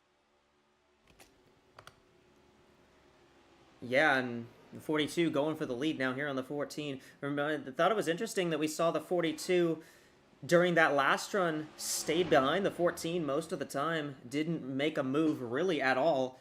Now this run, she's been going for it. She's been trying to pass the 14 on multiple different occasions, and sometimes it's stuck, sometimes it hasn't. But right now, Freya von Lundqvist looks like one of the faster cars in the field. I mean, there's like two cars that I think are fastest right now, but yeah. Oh, and there's the 62. They're gonna catch the 62 here. We are gonna be focusing on this lead battle mostly because there's not really much else to see. Right now, Vinny Schultz does still hold the NordVPN fastest lap, a 46.524.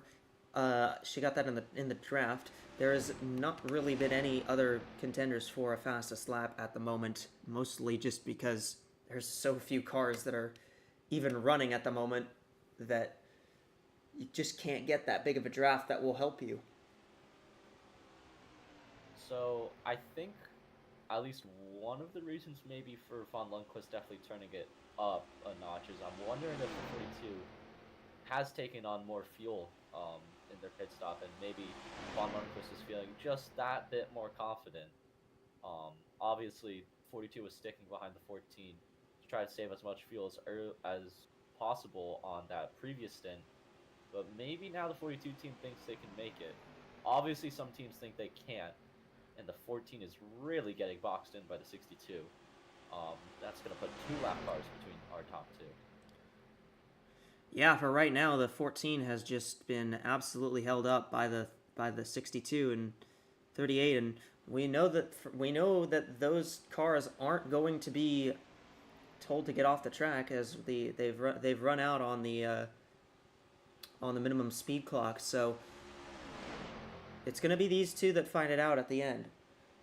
But it's Katrin Edelstein up in second, and she's going to have there's a pretty big gap from the 42 back to the 14, so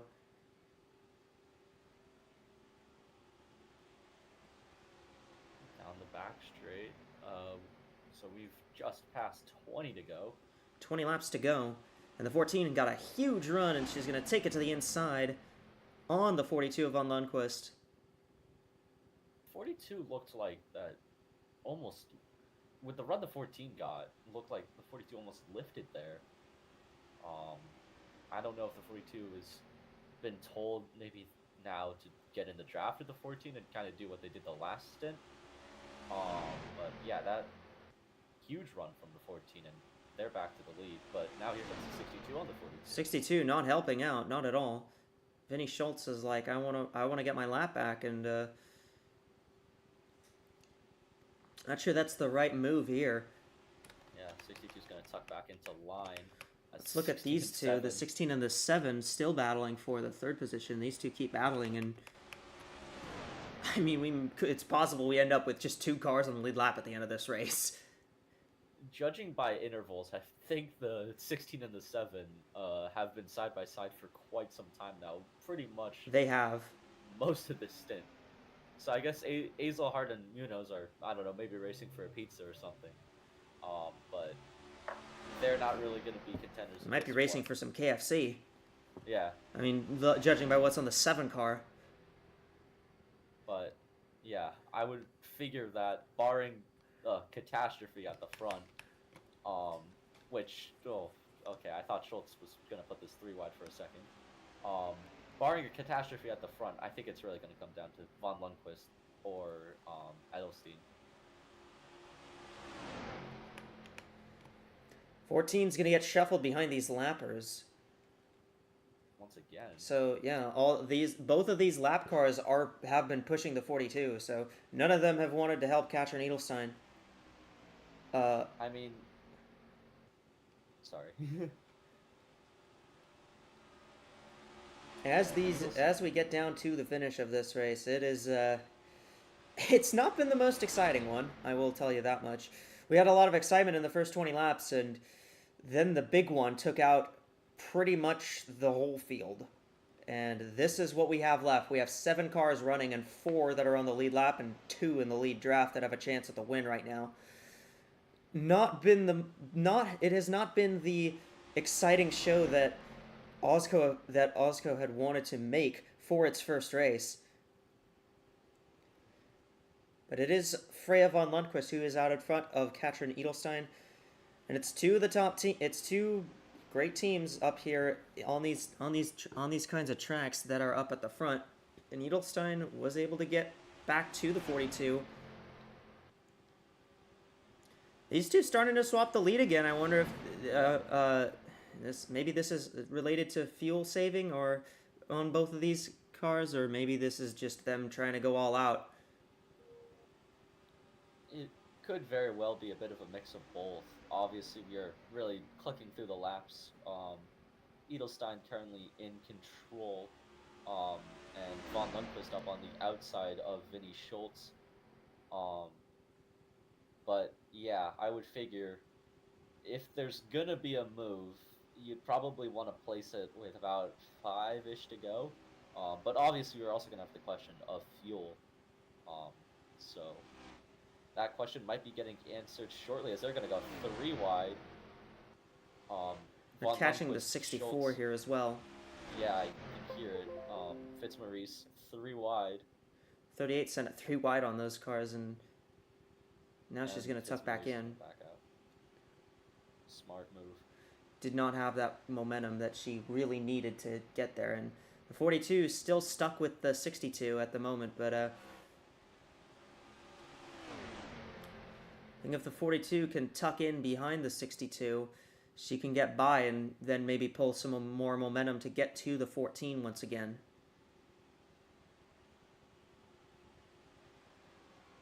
Or maybe she can just pull that momentum on the outside here. Yeah, she looks like she was going to be able to do that.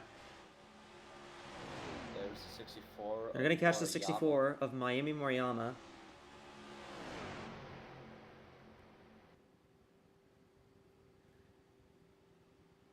Now we've single filed. Big out. run. Here comes. As the Von 42 Lundquist. is going to try, I think she might be trying to trap the 14 behind the 64, but it's not going to work. They're both going to get by the 64 very cleanly here. Here comes But she is Schultz. still to the inside, and the 62 is helping. Yeah, the 62 is helping the 42 here. And the 62 is Oh, helping no, she's nobody gonna put it now. Now 3 she goes wide. 3 wide inside. As I said in the pre-race, the 3 wide moves into the trial were always the most sketchy ones. You saw, and I mean, it was Von Lundquist at the start of the race that got the short end of the stick of a 3-wide trial move got hooked and spun. But I mean, Schultz made that one work. I think it definitely helps when the pack only consists of 5 cars and not a full 38. And really everyone is just trying to survive out here.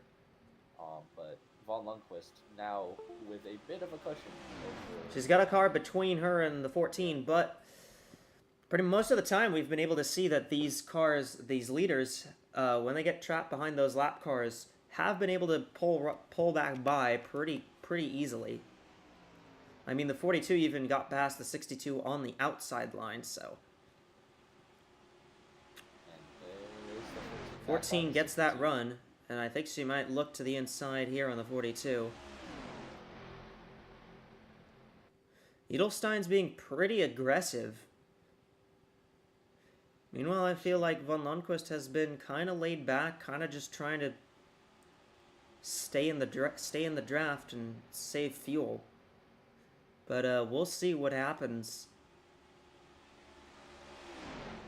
I mean, Edelstein has been aggressive the whole race. Yeah. Ever since she got to the front. I mean, she was battling Summers in the 8 quite some time as well. So she's definitely shown that she wants this win. As the 42 drops behind the 62. We're going to be coming to 10 to go next time by. Yeah, we are at our Windows 11 to go at the moment. And it is Edelstein against Von Lundquist for the win here. Not really much contention outside of it. The 16 and the 7 are now scored 35 seconds back of the lead. I guess it's possible that they get loped into this draft. But I'm not sure. These two have been side by side for quite a while. This actually might be the first time I've cut to them not being side by side. That's quite impressive. We've got a hit report from Loop on our race leader, the number 14. What you got for us? Alright guys, well I've talked with the 14-bit crew and they're saying they think they're the only one that can make it.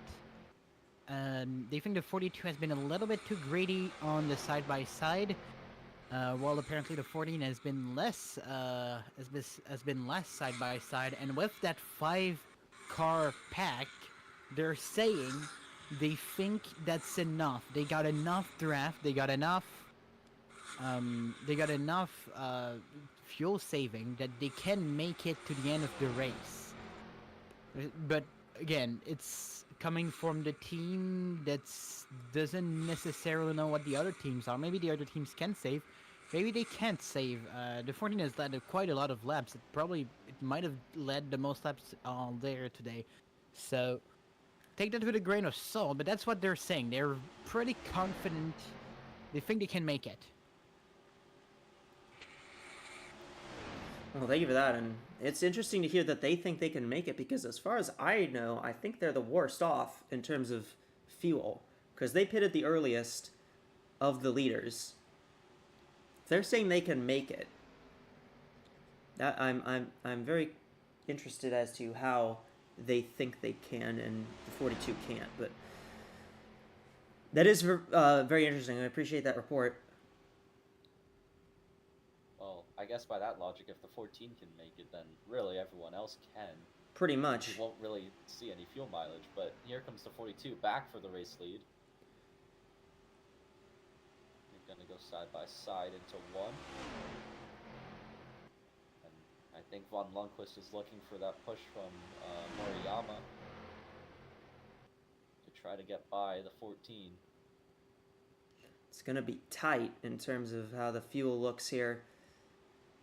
Because these guys are pretty much, this final run's going to be at the edge of the window. Oh, and Moriyama thought, I think, for a second about putting it 3 wide, but thought better of it. And Von Lundquist back to the lead. 42 now out front. 14, this is probably going to be her last chance to save. The 62 is really closed up there on that part of the draft. She is... Gonna put it 3 wide? She put it 3 wide. Put it 3 wide with the 14 to the outside. The 14 has been able... I think the 14 has just been able to been able to just overpower these lap cars just a little bit better than the 42 has. And as you'll see, the 14 I think is going to get clear of both of these cars. And she does. Yep. And with how far back they are, She's got a big run. you get these two have been kind of charging up runs on each other. They've dropped back and just pulled up on each other and gotten really big runs. Pretty much. Looks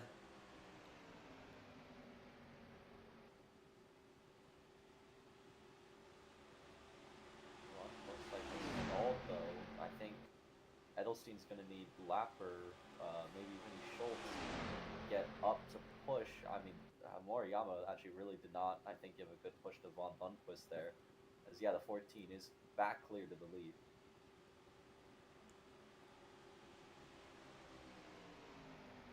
My main question is going to be for how long. Yeah, Von Lundquist is right there. And She goes to the inside. Yeah, these two are fighting it out. They know there's five. They're coming to 5 to go this time, so things are starting to get intense. I think these two have done enough. I think these two have done enough saving. I mean, 5 laps to go. I'm gonna say, don't say so until we see the white, and even that until we see the checkered. Really, this race has thrown every single curveball I think we could have taken. So would not be out of character to throw one more. Yeah, this has been a surprisingly. The storylines have been all over the place for this race, despite the fact that we only have 7 cars running at the moment. 14's really gotten shuffled now. 14's going to have to hope they can drop in behind the 62, and I think she will be able to. Yes, she does get down, and now she'll try and dive down on the 62. 4 laps to go. 4 laps to go. Daytona. The Danish driver Freya von Lundquist leads the Austrian Katrin Edelstein. And as it stands right now, we know those two would be on the podium. Right now, that battle for third is between Azelhart and Munoz, which would be a battle between England and Mexico. And it's also the battle that's now going to be right in front of these leaders. Yeah. As I believe the two are once again side by side, as here comes... They are side by side in front. The battle for third might affect the battle for first here. Ooh, the 64 just pitted. 64's pitting. 64 just pitted. 3 laps to go. Moriyama could not make it. Moriyama did pit the earliest, but I think Moriyama only pitted a lap before Edelstein did, so... Oh, this... And so the 7 pitted the latest of everyone. 42 to the inside. Yeah, the 7 pitted the latest of everyone.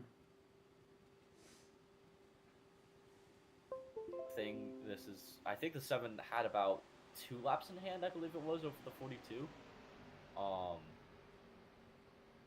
This could be interesting as we'll keep it together. They're getting tight. Thought about jumping to the inside of the 16, but the 42 was there. 42's gonna get the lead from this. No one is We're at 2 to pitting. go. They're all staying out. Is that the move that Von Lundquist needed?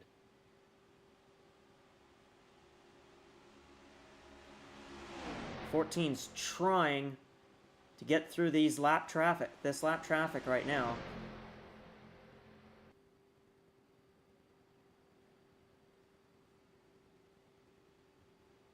I don't know if it's gonna happen. Wow, 16 just 14 absolutely needs dive bombed. to get to the inside. 14 gets down. 14's gonna get in. She's there. She has gotten in. We're gonna see the white flag. 1 lap to go. Do these two have enough fuel to get to the finish of the Echo Energy 300? Side by side as they take the white, it's Edelstein and Von Lundquist. Edelstein's gonna have the preferred line. Does she get the push that she needs from the 16? The outside lane has more cars built up on it, so the 42 is probably going to get some momentum down the back stretch. 7 might only tried to jump, but the 7 went back to push her teammate. we might only have 2 cars competing for the win, but I think we're still gonna get a grandstand finish out of this one. They're side by side. The 14's trying to hold with the 42, but she just can't get the momentum. It'll be Freya von Lundquist, who's the first ever AWSCO Continental Series winner. Von Lundquist wins at Daytona. It's a spin and win for Freya von Lundquist. And we are waiting. Yeah, We're waiting on the 38 and 64 to come around, but wow, what a job done by Freya von Lundquist to just hang on to that one. And the 42 for Macmillan Enterprises is going to be the first winners in the Continental Series. This race was far from what I think we expected it to be, but still a great finish at the end there. And despite all that, only 2 caution flags. Just one of them happened to take out pretty much everyone. So, what are your thoughts on that, on this race, Asher? And what do you think we're going to expect next week at Nashville? Well, I can say definitely we're not expecting this. Nashville is a much shorter track. I think we're going to see a lot more close quarters racing and a lot, not that much big pack racing. And I think that that's going to suit these cars and these drivers a bit better. I mean, all things considered, for a race that finishes with 7 cars, I'd say we salvaged a pretty good one out of this. I mean, entertaining battle to the end. Freya von Lundquist just getting the upper hand. And yeah, a lot of cars, a lot of teams are going to be looking at a very big damage repair bill. There's going to be a huge check that's going to be mailed to. There's going to be a huge check that's going to be mailed out from a lot of these teams. I think pretty much all of these teams, actually, aside from those ones that finished the race. But even then, most of them have teammates who did not finish the race. Yeah. So yeah, 7 finishers in this one. Not really exactly what I think anybody wanted, but still a stellar race and a stellar finish there.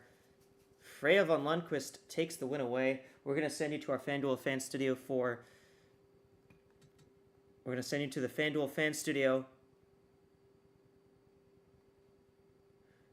for the... we're going to send you to the FanDuel Fan Studio for the post-race coverage and what they'll expect from the Daytona 500 on Monday, and from next week's races at Nashville and Calder Park, and we'll also get your points in.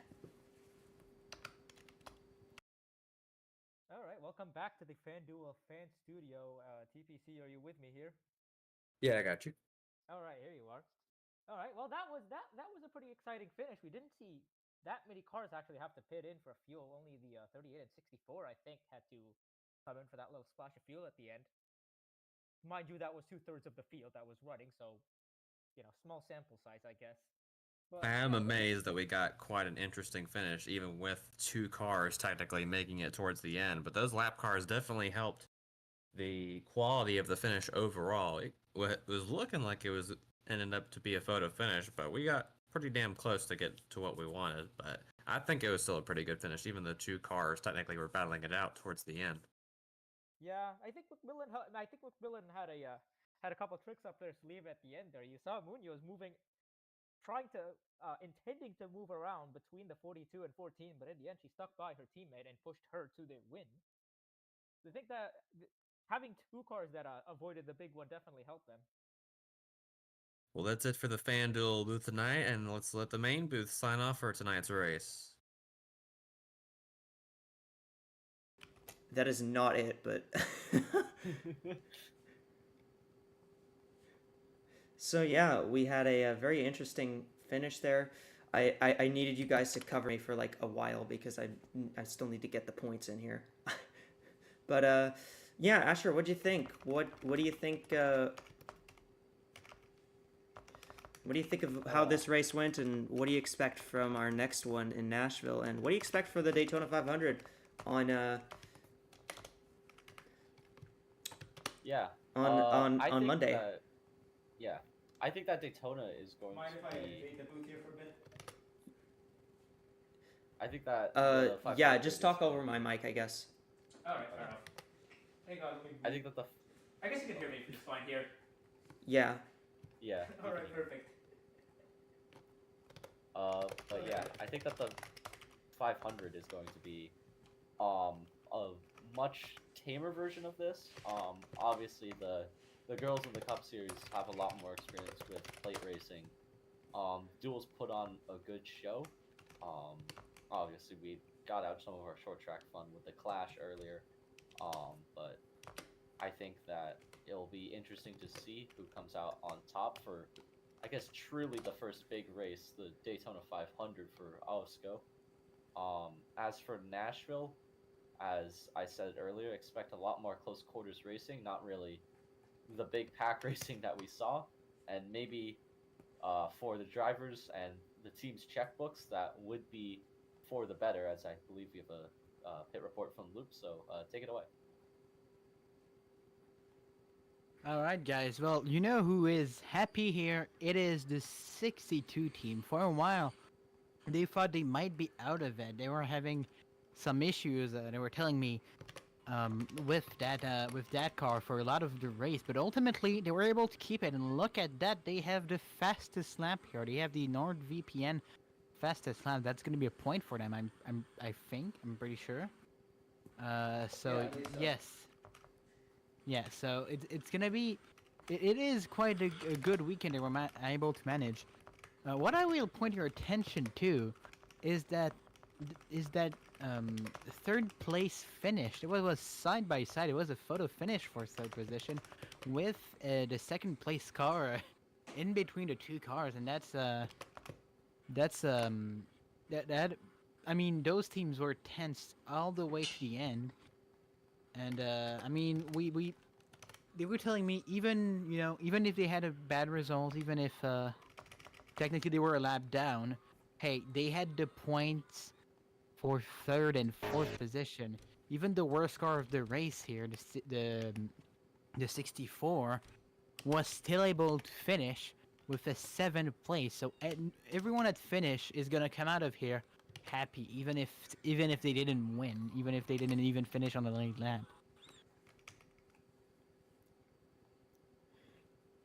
Yeah, and we appreciate that from you there. I gotta be honest, it's gonna be a very interesting race on Monday. I just whatever happened tonight is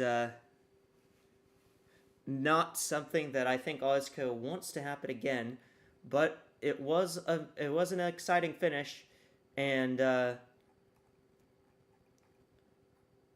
was something that I think that a lot of these guys are willing to.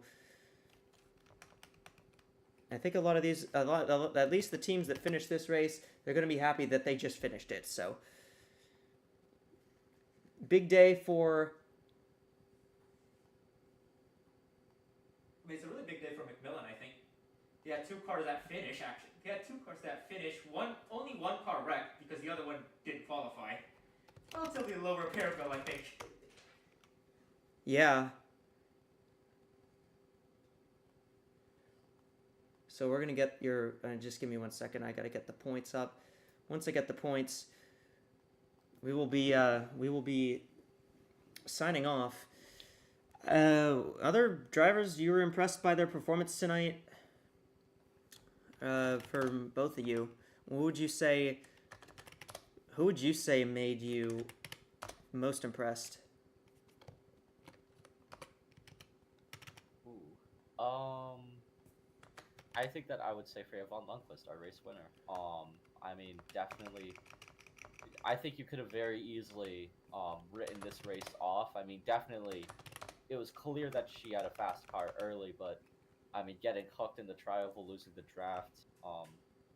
I think very easily that could have been like, all right, we'll get him next week at Nashville. But then you have the big wreck, and then you just kind of stay with it, stay with the 15th, pick your battles when you can, and it ended up playing out perfectly for them. So I think that definitely the Danish driver is my pick for my driver tonight.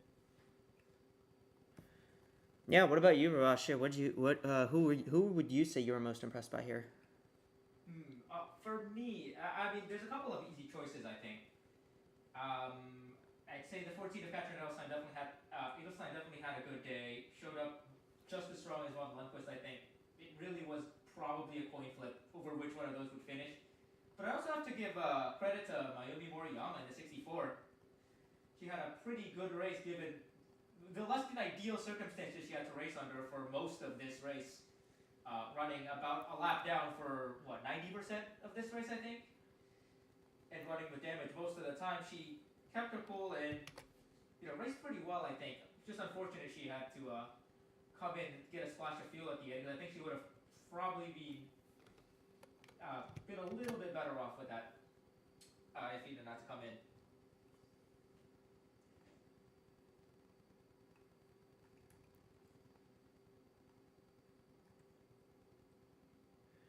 Yeah, and I think I have to give a shout out on my end. I want to shout out Vinny Schultz. Vinny Schultz had fastest lap there. Fastest lap for Schultz. She got involved in that incident, but she kept with it. She kept going and managed to get a top 5 finish out of it too. So very solid day for Vinny. I know a lot of these guys did not have the kind of race that they wanted to have. But for those who finished, I mean, you got to be happy with it, really, no matter what here. I mean, yeah, absolutely. I figured most drivers are taking kind of a Daytona 24 mentality to this, where if you finish, it's an accomplishment. I think we have one last pit report from Luke here, so we'll send it down to him. Yeah, guys. These last couple of minutes, Rena Munoz, who finished third, just is now really talking with Mayumi Moriyama. They caused the second caution. Remember when Moriyama sort of came to the apron, but not too much, and so had contact with Munoz and got sent in the wall. And Munoz seems pretty unhappy. She really thought apparently that she had a car that could go for the win, and apparently she got some damage from that contact, and that just slowed her enough that she couldn't really compete for the lead anymore. So yeah, she's talking with Moriyama. They're not out loud shouting, but there's a obvious frustration on Munoz's face. Yeah. All right, well, the points are up on screen, and as you can see, Katrin Edelstein is the points leader. She got the bonus for the most laps led, I believe, what was it? I think she led 53 laps, and Von Lundqvist only led 34, but that did include the last couple laps, so stellar performance from the 42, and we will be very interested to see the podium after this race. The podium, of course, being Von Lundqvist from Denmark, Edelstein from Austria, and Reina Munoz from Mexico. That will line that out. Alrighty, so that will conclude our coverage tonight for the Echo Energy 300. On behalf of Asher, Lou, Rasha, and TPC, I'm Echo. Thank you all for joining us. We're going to see you Monday for the Daytona 500. All right, take care, everyone.